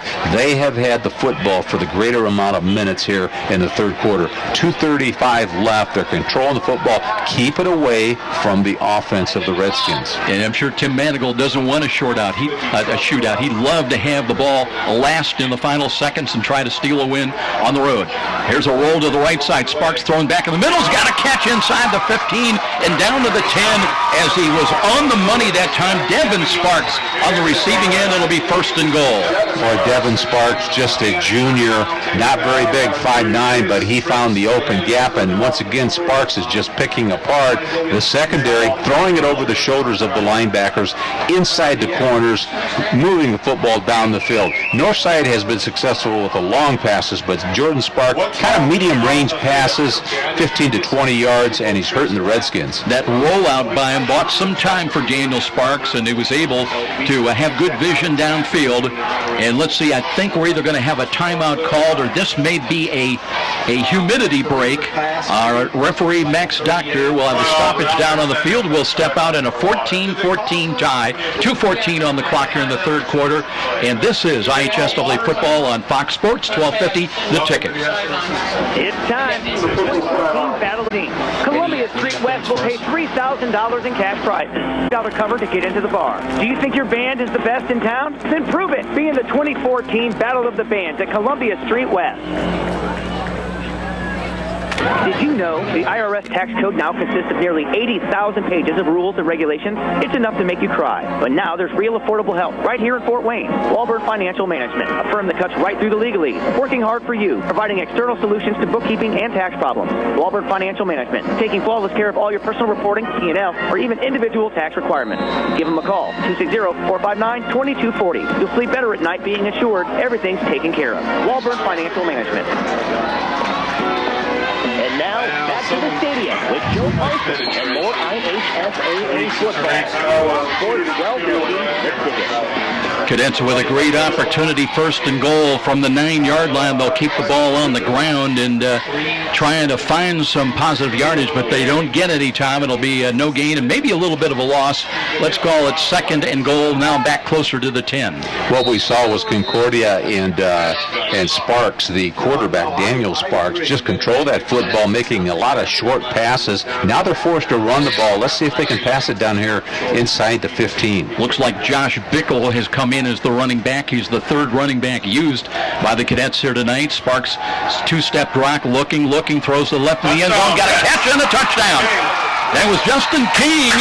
He went high and grabbed it high on his fingertips in the end zone. A 10-yard touchdown toss at the 119 mark. And Concordia back in the lead now on the road at 20-14. Justin Sparks, quarterback for the Cadets, looked down the middle, had everybody kind of thinking middle. Well, we had Justin King far out on the left side at wide receiver, and he just kind of scooted his way up towards the middle. Looks like Daniel Sparks has got a quick release here, hit Justin King for the touchdown, and Concordia looks like they're up here out at Chambers Field, 20-14. With the extra point, they'll make it 21-14. They've had two touchdowns now in the second half, and Peter Morrison is on to try to give him a 7-point lead. Kick is on the way. Got the elevation again on the way, and it's good. So tack one on to the Cadet lead, 21-14. Cadets in the lead over Northside here late in this third quarter, and we'll be back with more. This is IHSAA football on Fox Sports 1250, The Ticket. So, those are the expertise and satisfaction. Thank Rick Whitman at Century 21 Bradley. 260-704-6565. 704-6565. Be sure to ask for Rick. And now, back to the stadium with Joe Parson and more IHSAA football on Fox Sports 1250, The Ticket. Well, it's been an interesting game back and forth, Tom, and mistakes have been a big part of it, opening the door, especially from a Concordia standpoint, for their tying touchdown, and now they've taken the lead. And great throw by Daniel Sparks, finding Justice King open just across the goal line, and the Cadets lead it by 7. Line drive kick, that gets beyond everybody, and it'll be taken in the end zone, and it'll be a touchback. So it'll come out to the 20-yard line And now we'll see if Northside, how resilient Ryan Hall's team is now to try to answer the score by the Cadets. Tim Manigault, the head football coach for the Concordia Cadets, had to sit down with his team, and he had to tell them, what do we have to do to stop this big play Redskin offense? Obviously, you have to control the clock. You have to have a sound offense, and that's what they came out with. Northside came out, made some quick mistakes in the first drive they had in the third quarter opening up here, but Concordia went right down the field. They scored to tie it up. They've scored 2 touchdowns here in the third quarter, going up 21-14, simply by keeping the ball away from that big play offense of the Redskins. A lot of time obviously remaining in this ball game. Still a 1:19 in this third quarter and all the fourth. Here's a bunch lineup to the right for the Redskins. First time we've seen that tonight. Now they shift Capser Watson to the right, and here is play action fake, a roll in the Aegis. Gets away from one. Concordia's got it. Concordia comes up with a ball that was recovered by John Pinchon. And the linebackers got it for the Cadets, and they've got a chance now, a marvelous opportunity to increase their 7-point lead. Well, that's what Concordia had to do. They had to put pressure on Arian Nieves, the quarterback for Northside, because he could find the open field, he could find the open receiver and hit them. But nice defensive play. I think it was Carter Batchelder that came in there, and then John Pinchon, the inside linebacker for Concordia, actually got the interception. The ball is on the Redskins' 15-yard line. Here we go, first down and 10, Concordia. Marvelous opportunity. They work from the left side hash mark. Tight line up, too wide to the left. Motion out of that by Devin Sparks. And here's a roll right side, and it'll be taken by Daniel Sparks. Cuts back, steps out of a tackle, works his way down to the 5-yard line. Spun around and dropped from behind. I believe that was Tyson Winder that saved the touchdown, but it's a gainer down to the 5-yard line. Now Concordia has a great opportunity here at Chambers Field to go up 2 touchdowns on the Northside Redskins. Actually going in behind, they were 14-7. The Redskins were up at halftime, but once again Concordia scoring a couple of touchdowns in the third quarter here. If they score, it's going to be a 28-14 ball game, up by 2 touchdowns. Let's see if they can put the ball in the end zone. They'll move that ball back just outside the 6. It'll be a gain of 8, second down and short. Under 22 seconds remaining. They'll run the ball again, and not much there. That may have a first down. That'll be first and goal. And inside the 5 at the 3-yard line. So Concordia, the clock is stopped, however. That's because they gained the first down. It'll be first and goal from the 3-yard line. So Concordia on the move, Tom. Definitely Concordia has control of this football game here in the third quarter. It's almost like a boxing match. Who's got the first round, the second round, third round? Here we've got Concordia totally dominating the third quarter, as they did for probably 75% of the first quarter, Joe, because they kept the ball from that offensive attack here of the Redskins. But don't count the Redskins out. We've seen some big plays. Their quarterback can really throw the long ball. Timeout at the end of 3 quarters, 21-14 Cadets. Will be back IHSAA football on Fox Sports 1250, The Ticket. Frank the Buffalo here with Ultimate Internet experience with 100% fiber optic. Call 1-888 Mark Services LLC and use under license. Are you tired of realizing only a 0.25% return on your typical bank savings account? What if it was possible for you to gain 3.5% to 4.5% return on your investment dollars, or even 7.5%? Sound hard to believe? Tim Rooney at Steeple Company can bring you one-on-one planning, focusing on a diversity of corporate notes offered from names you know, making those kind of returns a real reality. A cash management plan that can include preservation of capital while minimizing investment risk. Steeple can start you on the path to sensible investing, helping make your dreams for the future come true. All it takes is that first call to Tim Rooney at Steeple, 260-459-3989. 459-3989. Steeple, making dreams come true every day. Steeple, member SIPC. You're listening to the high school football game of the week on WGL Fort Wayne, Fox Sports 1250, The Ticket. And now back to the action with Joe Carson. Sparks rolling to his right side, looking the end zone, throws, and there's a dive for the ball. Did they get it? Touchdown! C.J. Morris went down and got it. Officially a 3-yard touchdown catch. And there is a penalty flag. Hold on. Max Doctor back at the outside the 5 at about the 8-yard line, and hold on. That's going to be holding against the Cadets. Take away the score, and that'll back them up. That play just would have been critical for Concordia taking control of this game. It's 21-14 here in the fourth quarter. That score would have made it 28-14. What a break for the Northside Redskins. But what a catch by Morris. He was on his way down, caught that in midair. What an athlete. Penalty moves the ball back to the 18-yard line, so it's first and goal, but now from the 18-yard line. By the way, Snyder had led over Lures, but now Knights have bounced back to take a 20-17 lead in that ball game. Here's Sparks barking out the signals again out of the pistol. Two-step drop, throws to the right, looking into the corner of the end zone, and incomplete. Looking with a post corner pattern run that time by Sam Kayunga, but incomplete ball, and now it'll be second and goal from the 18-yard line. Good coverage. You got Javante Lapsley in the back.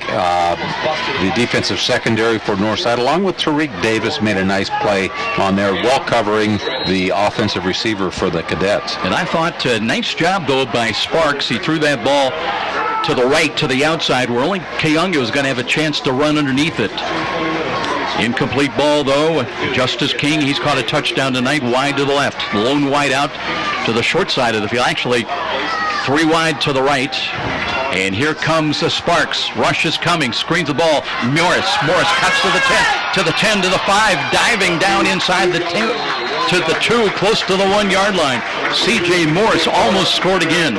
Exactly the same play that Concordia tried to get a first down in the first half. They were in midfield, kind of hiding C.J. Morris on the right side, bringing him back inside.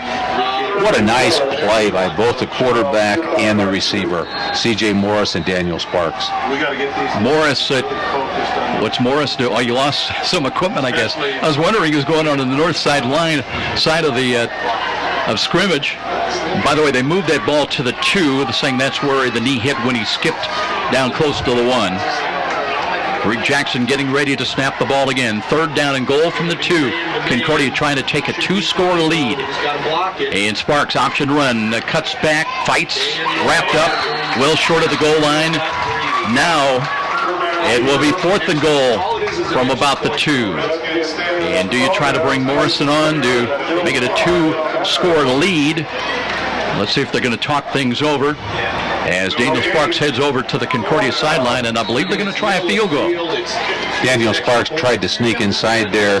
The defensive nose man, Montrell Moore, made a nice tackle there, just shut the middle down. Sparks had nowhere to run.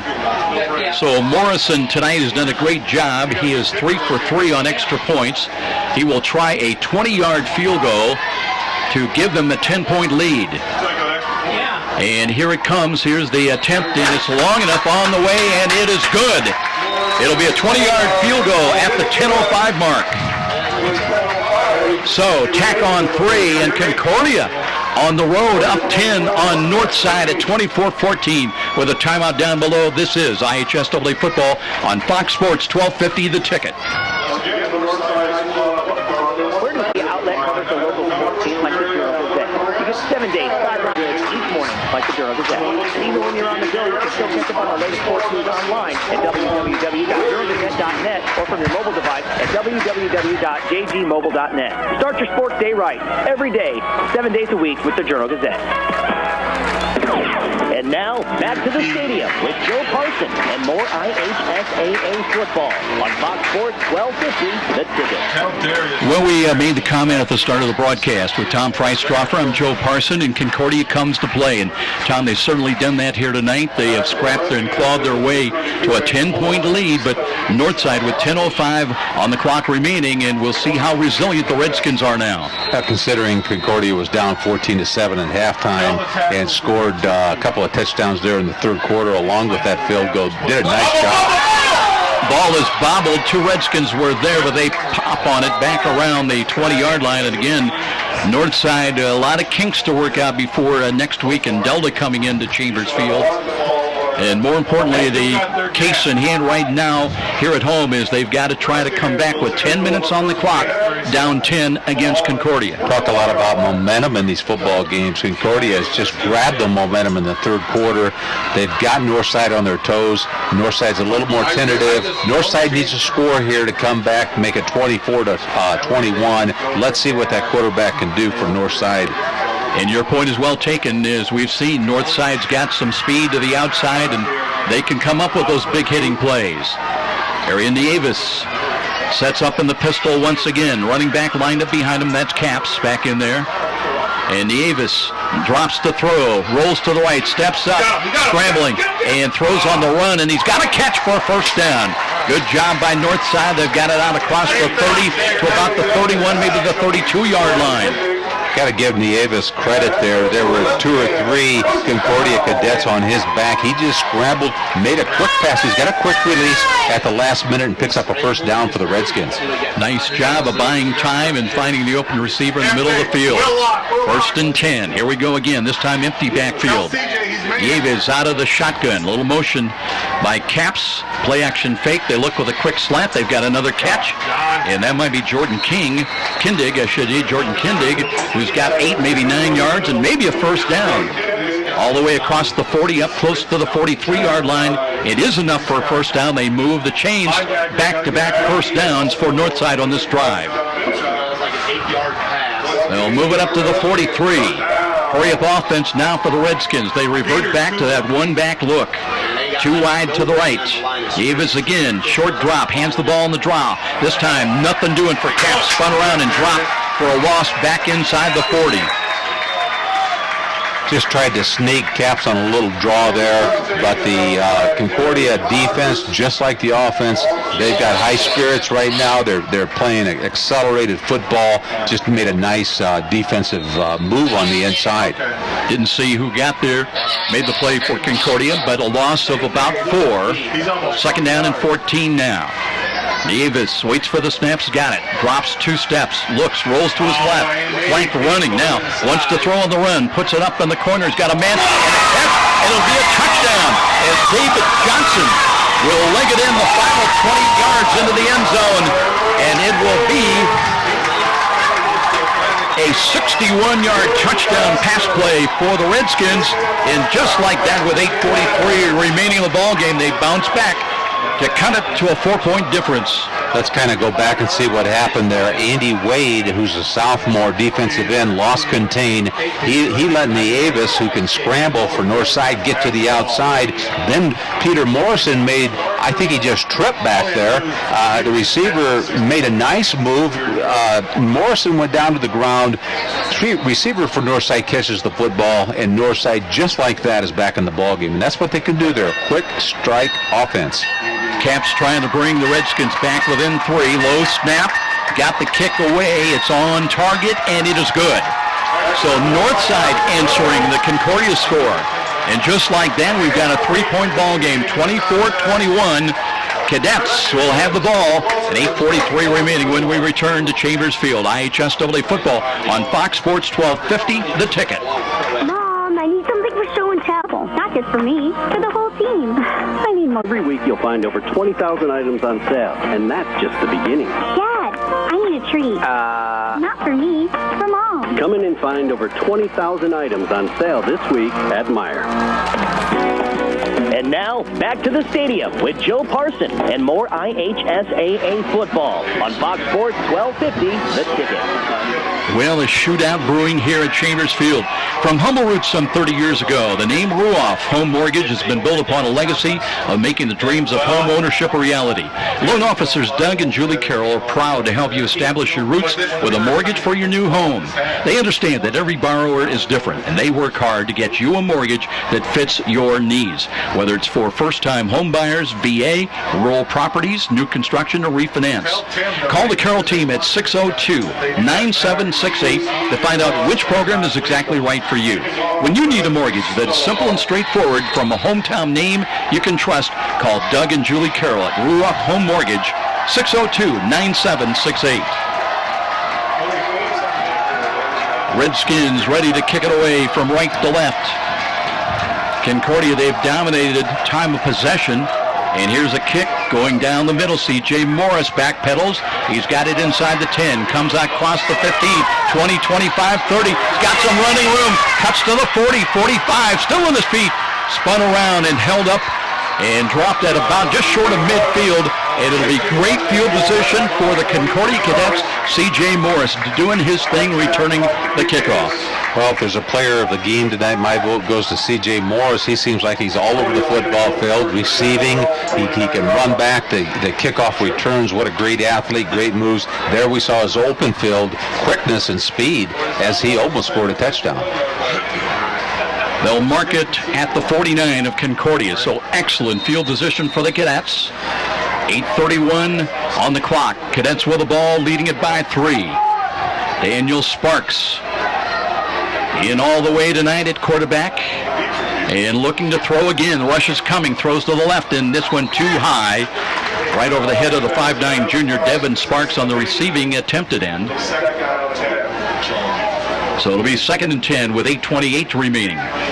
What is going through the minds of the coaches for Concordia? I think it's basically controlling the football, run that clock down. We've got 8 minutes left in the 4th quarter.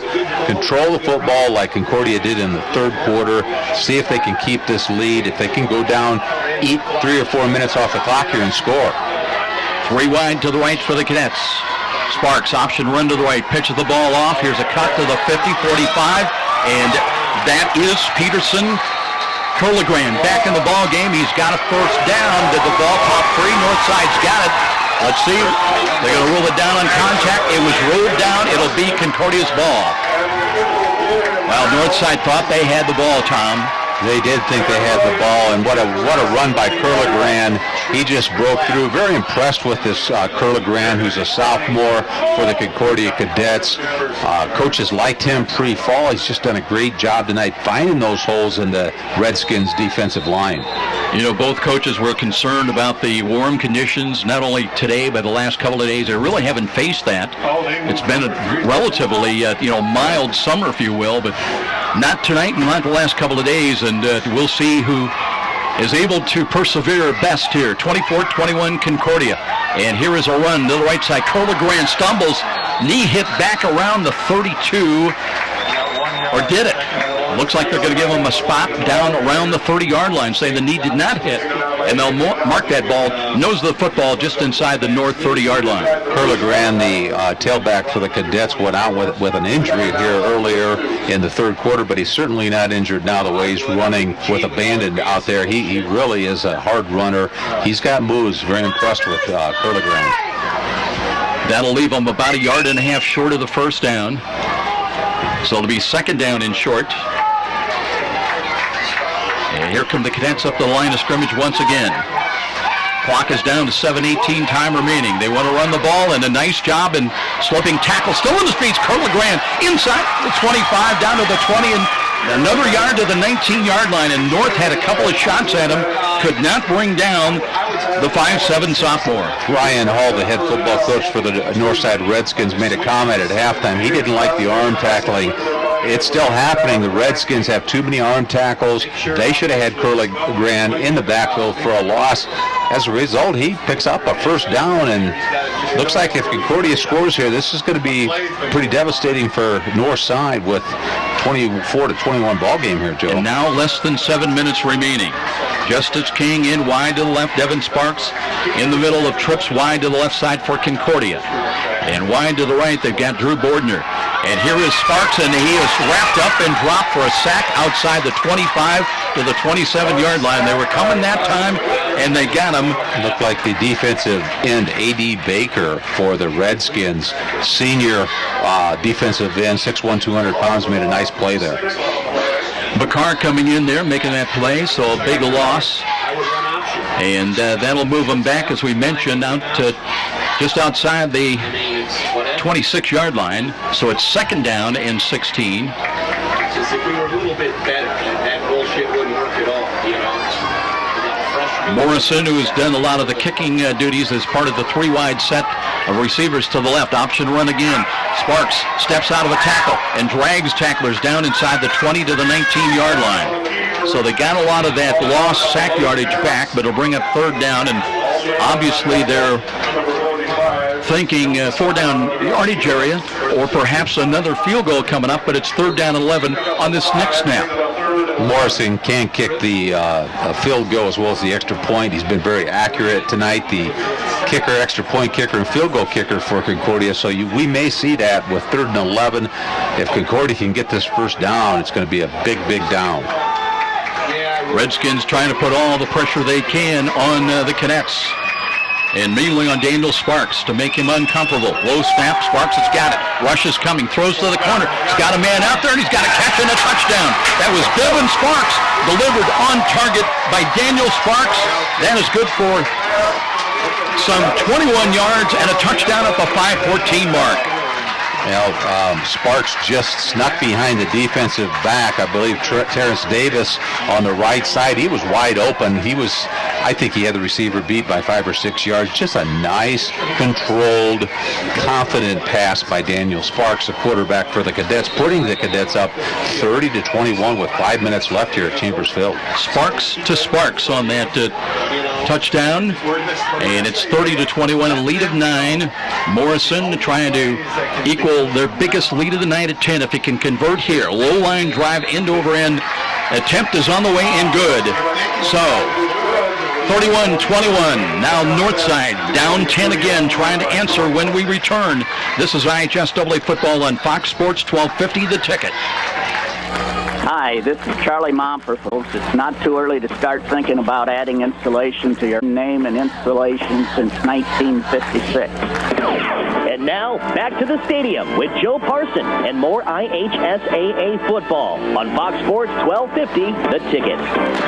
Well, it may be opening night with Tom Freistropper. Welcome back. I'm Joe Parson. But I tell you what, these teams, they've been punching, counter-punching, and right now it's a 10-point lead for the Cadets, but Northside not done. Still time, plenty of time, Tommy, with over 5 minutes remaining. Northside has shown a quick play offensive attack here tonight.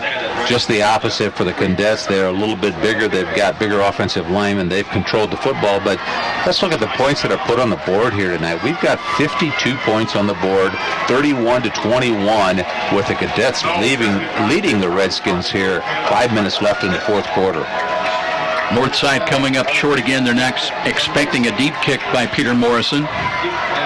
They've got their kick return team standing back around the 15 and 20. And a short kick, very short, pooch kick near side. That's fumbled with ball. And let's see, it may went out of bounds. Northside gets it, and they'll have pretty good field position out across their 40 at about the 42-yard line. Josh and Dickle watching the ball go out of bounds. Neither one of them made an effort to get it. So Concordia trying to kick short, and really they've had some shots down with those pooch kicks here tonight. But Northside now will benefit from great field position and 5:12 remaining. Northside almost lost the football there. They're very fortunate to have that ball. It looks like they're going to down that football on the 43-yard line of Northside. So they've got greater than half of the field here to go. Let's see if they can take it down. Let's see what the quarterback Ariabas can do for Northside. 3 wide to the right, including David Johnson. He's got a touchdown tonight. Sean Hill split wide of him. Motion by Caps. But here is Nevis running room. Cuts to the 40, 45, and turns it upfield to midfield and steps out of bounds to stop the clock. He picked up the first down and works it into Concordia territory inside. Well, around the 46. Where did he step out of bounds? Back at midfield, apparently. It is not a first down. He'll pick up 7. Defensive ends for Concordia, it's very critical that they do not lose contain. There we had Carter Batchelder that lost contain, gave the quarterback Nieves, who can run some field openings. Empty backfield again. Nieves short drop, looks left, throws left, got a catch. And that'll be good for a first down to the Concordia 43. In on the receiving end that time, the Redskins got it to Sean Ellington, who had a touchdown earlier. And they'll move the chains with 4:58 remaining. Remember, it is a 10-point lead, though, for Concordia. And coming up after everything, our Walburn Financial Management postgame show. We'll also have our Parkview Hospital play of the game. Caps in motion again. Play action fake. Nieves throws over the middle. He's got a catch. Nice run inside the 30 to the 26. So Northside coming right back. That was Jordan Kindig, the former cadet, will move the chains again. Northside on the move. Northside going with their quick play offense here. No huddle. Nieves is taking them down the field. The Redskins are threatening. Jackson checks out of the ball game. They'll bring in Tariq Jackson.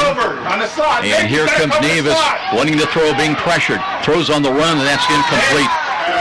I tell you what, that's a good play that time by John Pinchon. He put enough pressure on Arion Nieves. He didn't have a chance to set his feet and hit that wide open receiver. Pinchon's made some nice plays from the linebacker spot here tonight, coming in mostly on blitzes, but he's put some good pressure on the quarterback, Nieves. Incomplete pass stops the clock with 4:34 remaining. 2nd down and 10.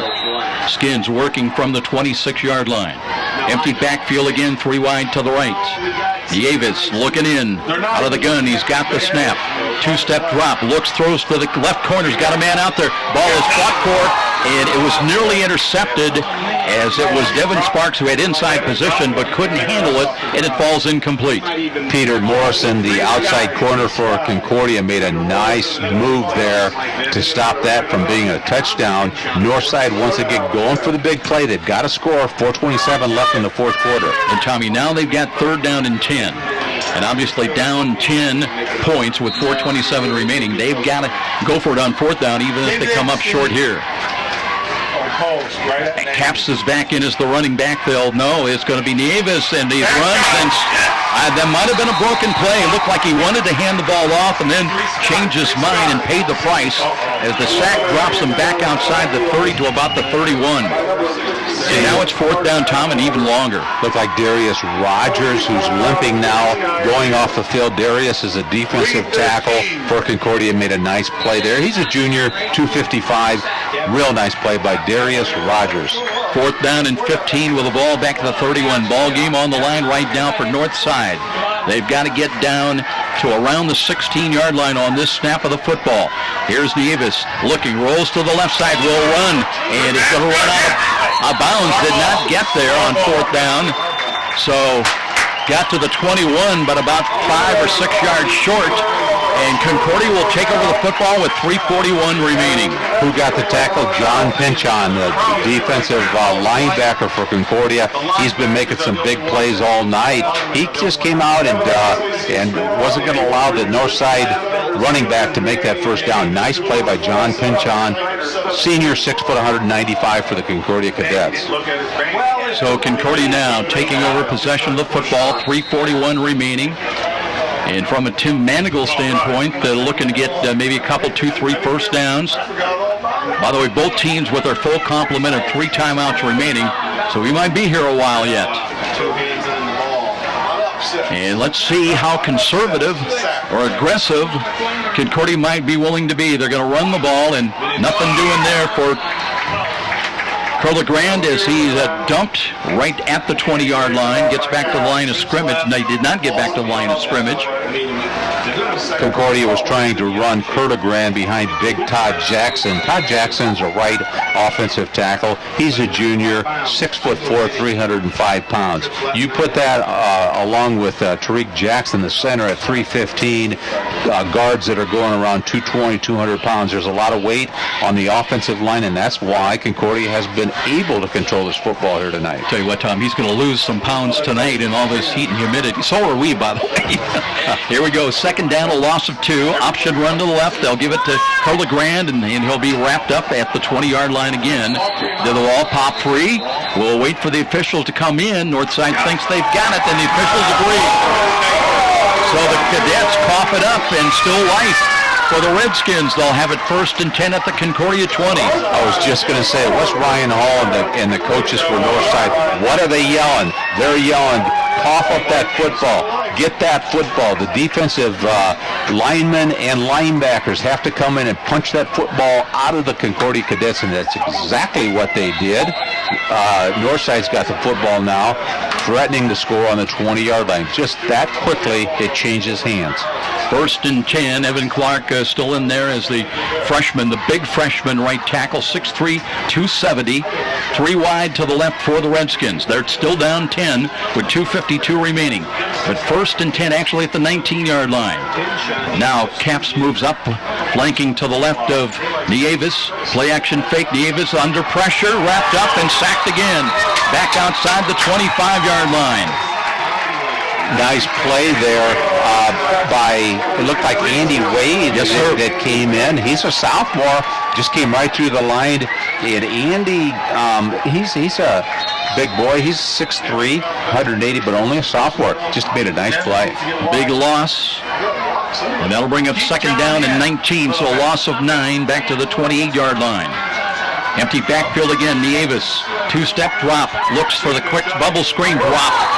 In and out of the hands that time. They had Deshaun Ellington with some running room, but he couldn't handle it. Now it's 3rd down and long. You know, there's an old drill that coaches do with their receivers. It's called look the ball in.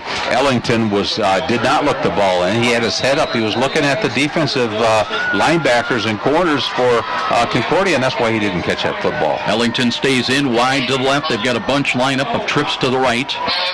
Running back in there is Caps lined up behind Arian Nieves. 3rd down and long. Nieves short drop. Looks, throws over the middle. Here's did a ball pop free or was it intercepted? I think it's an interception. Wait for the officials to determine. And it will be Concordia football. Batchelder was there in the vicinity. I don't know if he intercepted the ball, but Concordia takes it back on the pick, and they'll have it at their own 20-yard line. What a break for Concordia.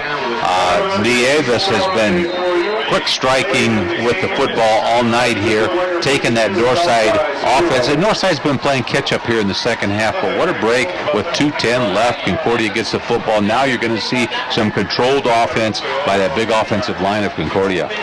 2:10 on the clock, as Tom mentioned. And Daniel Sparks back in there, ready to take the snap. He stands at the 15, hands it off, or did he keep it himself? Either way, Northside's going to wrap that up and stop it for a loss. Clock, a big factor now. Still all 3 timeouts available, both for Northside and for Concordia.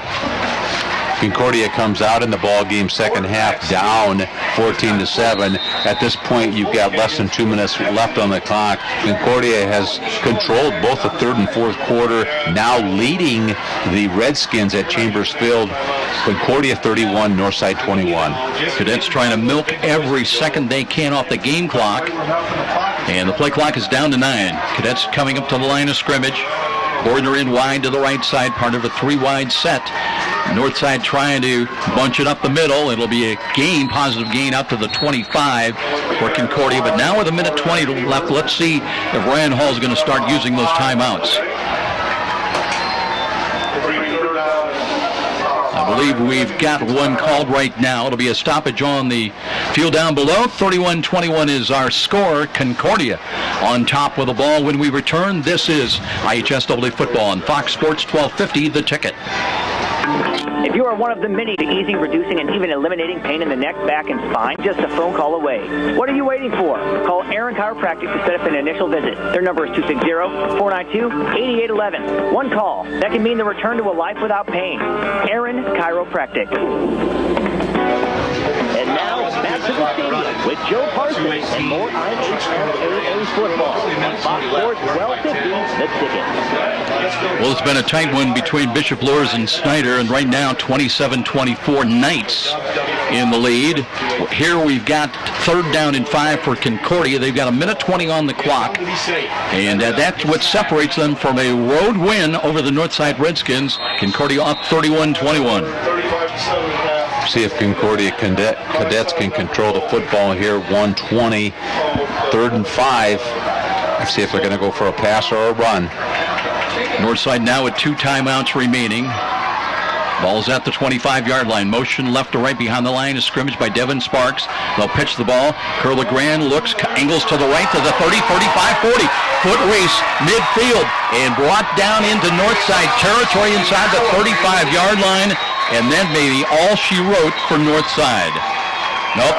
Penalty flag back at the 29, and I think it's coming back. Maybe a clipping call or a holding call by Concordia Cadets. And that's a shame because Curlegrand, the running back for Concordia, who's been outstanding all night, just made a 30 to 40-yard run. Boy, when he gets in the open, he is hard to catch. Yeah, he's really, we thought so much of John Poor, and rightfully so, but I tell you what, Peterson, Curlegrand, and I asked Tim Manigault during the week at practice, I said, who's really kind of caught your eye? And he says, you're going to like this sophomore running back we've got, and John Poor was pretty good, and I tell you what, this Curlegrand kid might be as well as he has done, maybe even a little bit better, we'll see. He looks bigger, doesn't he, than 165 and 5'7". He sure does, and he runs very quickly. He can see the open field. He's got good vision when he gets out there, but when he turns that corner, it's hard to catch him. I think he's just a very fast, mobile player, and like you say, he's only a sophomore. We've got Daniel Sparks, quarterback, that's a junior. Penalty's going to move the ball back to the 19-yard line. Clock is not started. I think there's a decision. Some of the Concordia coaches, I think the ruling was that he was out of bounds, and he was not out of bounds. Exactly, he was really not out. But it is what it is, and with 1:10 stopped on the clock, here we go again. Option run to the left. Sparks cuts to the middle. He's across the 25, 30, 35 to the 40. Another penalty flag coming in, and he holds on to the football. That one thrown late again around the 32-yard line, and it's going to be holding again against Concordia. Now the officials getting a little flag happy here in the late going with 1:02 on the clock. Two huge plays by the Concordia Cadets. 1 minute left here in the ball game. We've got a 31-21 score. Cadets are ahead, leading in the ball game over the Redskins, but getting big penalties here, holding, clipping.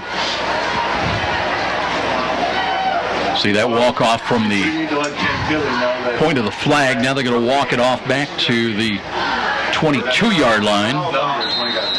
But we have just over a minute remaining, 1:02. And now we're going to take another timeout by the Redskins. So 31-21 our score. And Redskins with one timeout remaining when we return to Chambers Field. This is IHSAA football on Fox Sports 1250, The Ticket. I'm Kathy, and I've worked for Midwest America for 10 years. I get to know things about their lives that are happening, whether they are going on a cruise. Now, back to the stadium with Bill Parsons and more IHSAA football. Well, this has been a great job by Concordia as they are 1 minute, 1:02 away from taking a road victory against Northside. North had won 3 straight coming into the ball game against the Cadets. But right now, it'll be 3rd down and 7 with the ball back around the 22-yard line. So still a big call coming up for both teams. If Concordia can convert, they would need to get the ball out to the 29. They would basically shut the door on the Redskins. Here's the handoff and a cut and a run, and Curlegrand does just that. As he spins his way, busts a tackle and brings it out to the 34-yard line. 1st and 10 with 56 seconds remaining, and that is just about going to do it. Got a score 31-21, 56 seconds left. I think Concordia will just run out the clock here, Joe, and we've got a big win by the Cadets here at Chambers Field. Yeah, not many people expected this one, this kind of an outcome, but that's the thing about Concordia. You make mistakes, Cadets come to play, and they can make you pay. And really, at the start of the second half, I thought, Tom, that was probably the difference in the ball game. The 2 bad snaps when Northside went on offense, and ultimately it cost them. So now they'll just take a knee.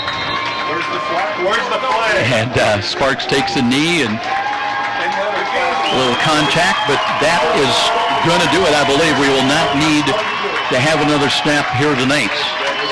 So what a start for Concordia on the road. And they will host Bishop Dwenger next week at the Zollner Stadium. Meanwhile, Northside will go on the road, they'll be back here at Chambers Field, completing their 2-game homestand And next Friday night, taking on the Delta Eagles. 31-21, Concordia.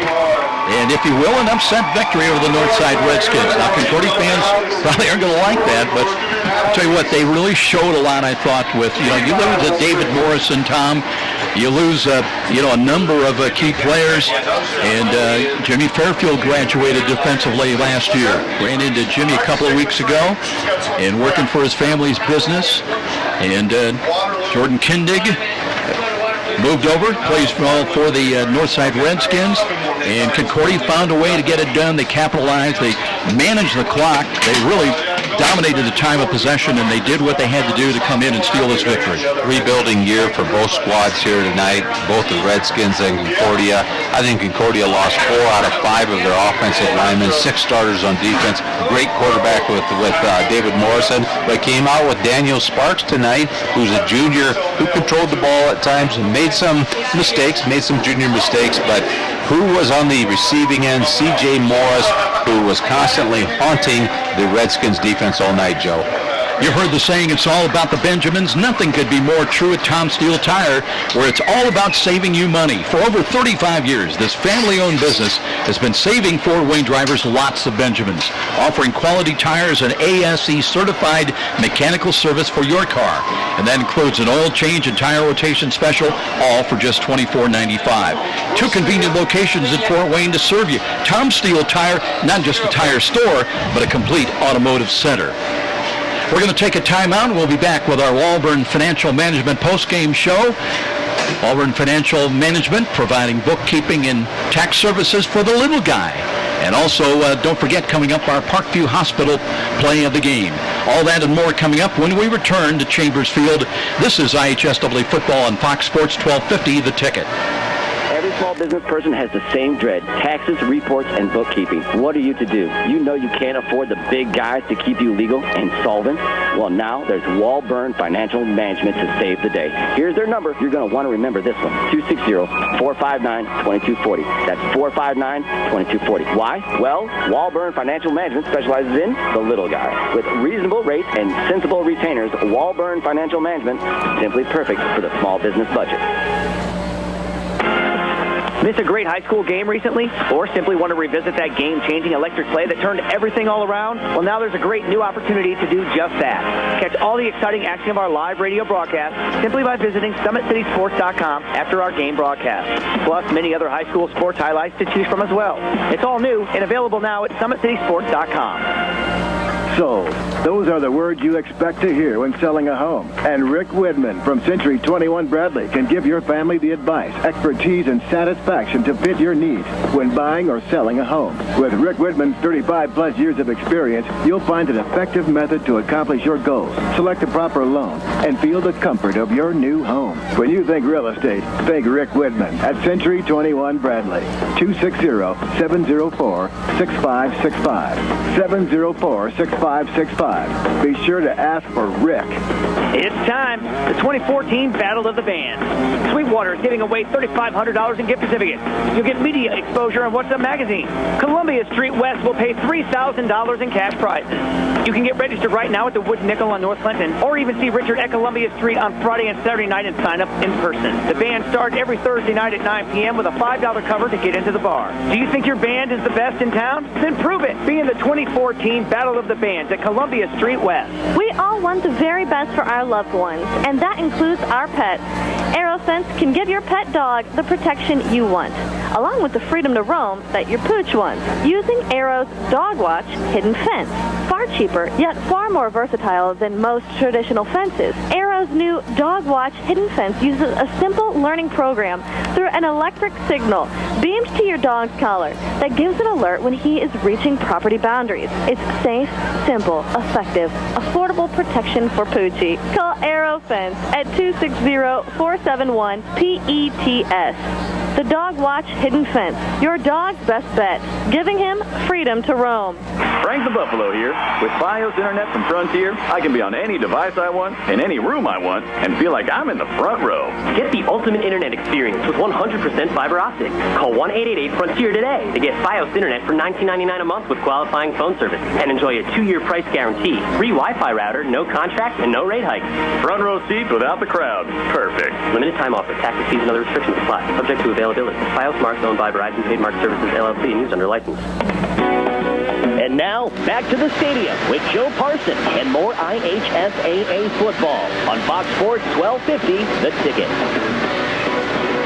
Welcome back, everybody. With Tom Freistrover, I'm Joe Parson, and welcome into our Walburn Financial Management post-game show as we take a look at all the happenings of our exciting SAC matchup here tonight at Chambers Field. And it all started out with the Concordia Cadets, who scored first and they scored last to win this football game by a final score of 31-21. All started out after actually a Davis interception for Northside gave the Redskins possession at their own 10-yard line. They really could not do anything with that. Concordia got the ball back, and then they came up with the first big play of the game. On an option pitch out, it came to Peterson Curlegrand as he rambled 51 yards at the 10:23 mark of the opening quarter, and with Morrison adding the extra point, Concordia had an early 7-0 lead. That was wiped out, though, as Northside got it down deep, and they would score on a 1-yard plunge out of a tight set offense, straight eye formation. Whitner took the handoff into the end zone, 1 yard out at the 7:35 mark, caps with the extra point. This game was tied at 7-7.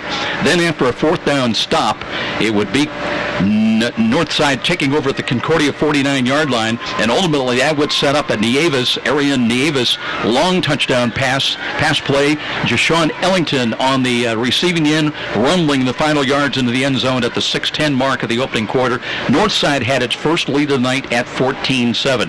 We had an interception by Whitner before the end of the first half, and also a fourth down stop. And Ryan Hall talked at halftime how the inability to get that ball into the end zone, he felt really hurt the Redskins from taking a 2-score lead into the halftime dressing room.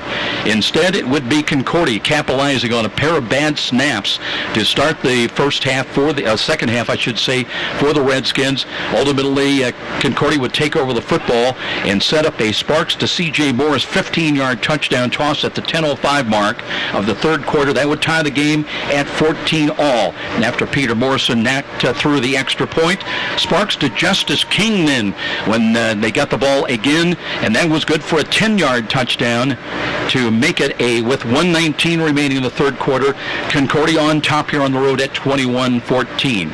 Pinchon recovered a fumble at the Northside 14. That would lead to a Peter Morrison field goal of 20 yards out at 10:05 remaining in the fourth quarter. 24-14. Nieves would get it back to 3 points on a 61-yard big pass play combination. Nieves to David Johnson, who got behind the defense and took it 61 yards into the end zone.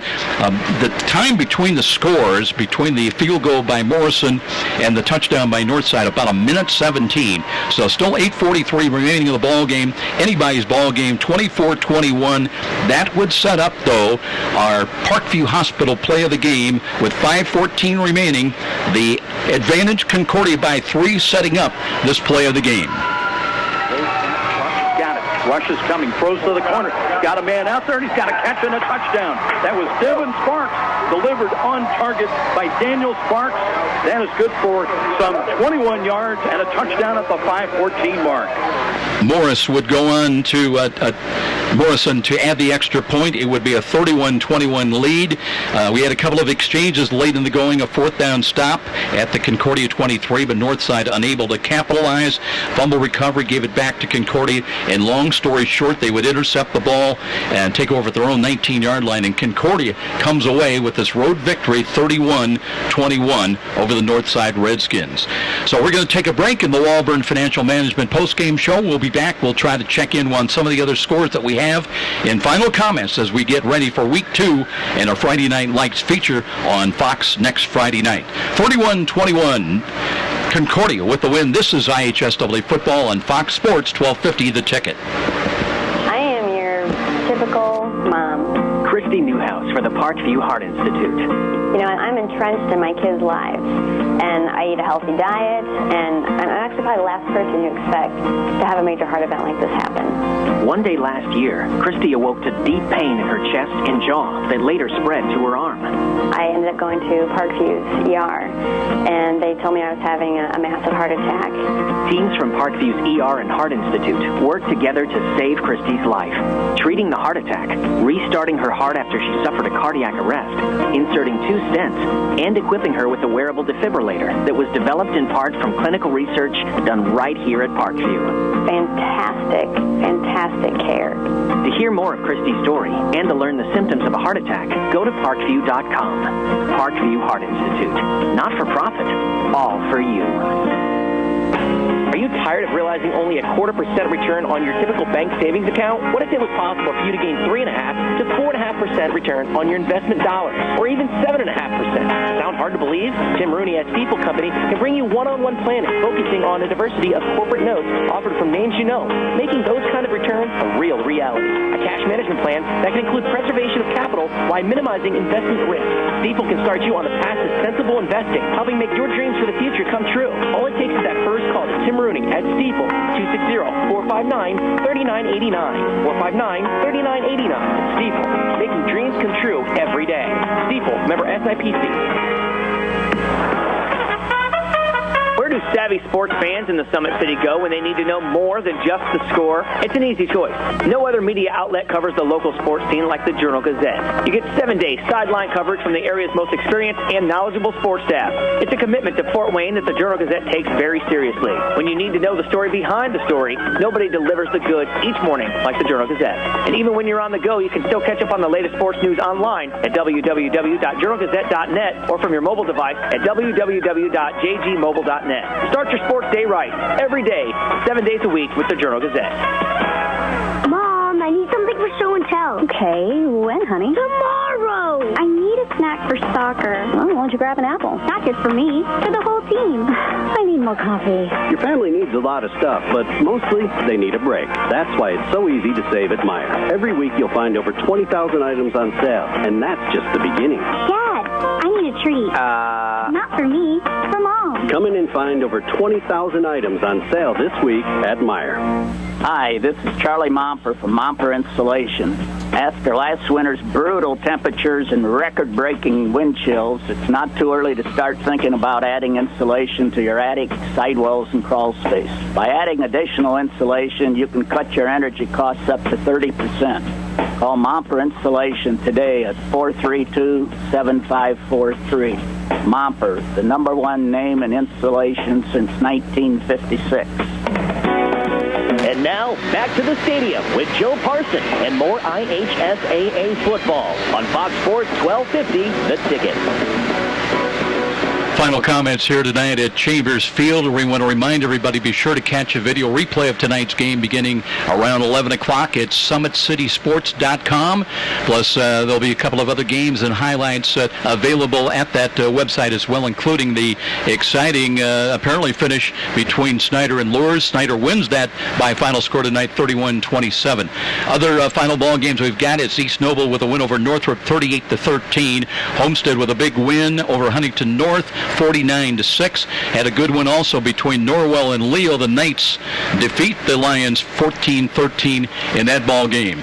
Next time you're downtown needing to feed your sweet tooth, you're just a few steps away from Rudy's, Fort Wayne's perfect location for stocking up on most of those famous brands, gourmet chocolates the Summit City's famous for. Rudy's located just catty corner from the main entrance to Parkview Field. In fact, Rudy's a great place to meet up with friends before an event at the ballpark. There's even outside patio seating, ideal for relaxing after work, with a wide assortment of adult beverages and aromas to choose from as well. Rudy's, distinctively different in downtown Fort Wayne. Big night here for Concordia. They win it 31-21. They host Bishop Dwenger with a big win tonight, and that'll be played tomorrow, next Friday night at Zollner Stadium. Redskins now try to regroup. They've got Delta coming in. That's a tough assignment next Friday night here at Chambers Field. Our Friday Night Lights feature on Fox next Friday night will be at Southside Stadium as the Archers will play host to the Snyder Panthers. And a pregame, why don't you join us at 6:45, our kickoff next Friday Friday at 7. 31-21, the final here tonight. Concordia 1-0 on the season and defeating the Northside Redskins. Special thanks to our studio producer. His name's Patrick Plummer. Till next Friday night, for Tom Freistroffer, I'm Joe Parsons. So long, everybody. Thanks so very much for listening. Trust the doctors at the IPFW Athletics and the Fort Wayne Comets Trust. Aaron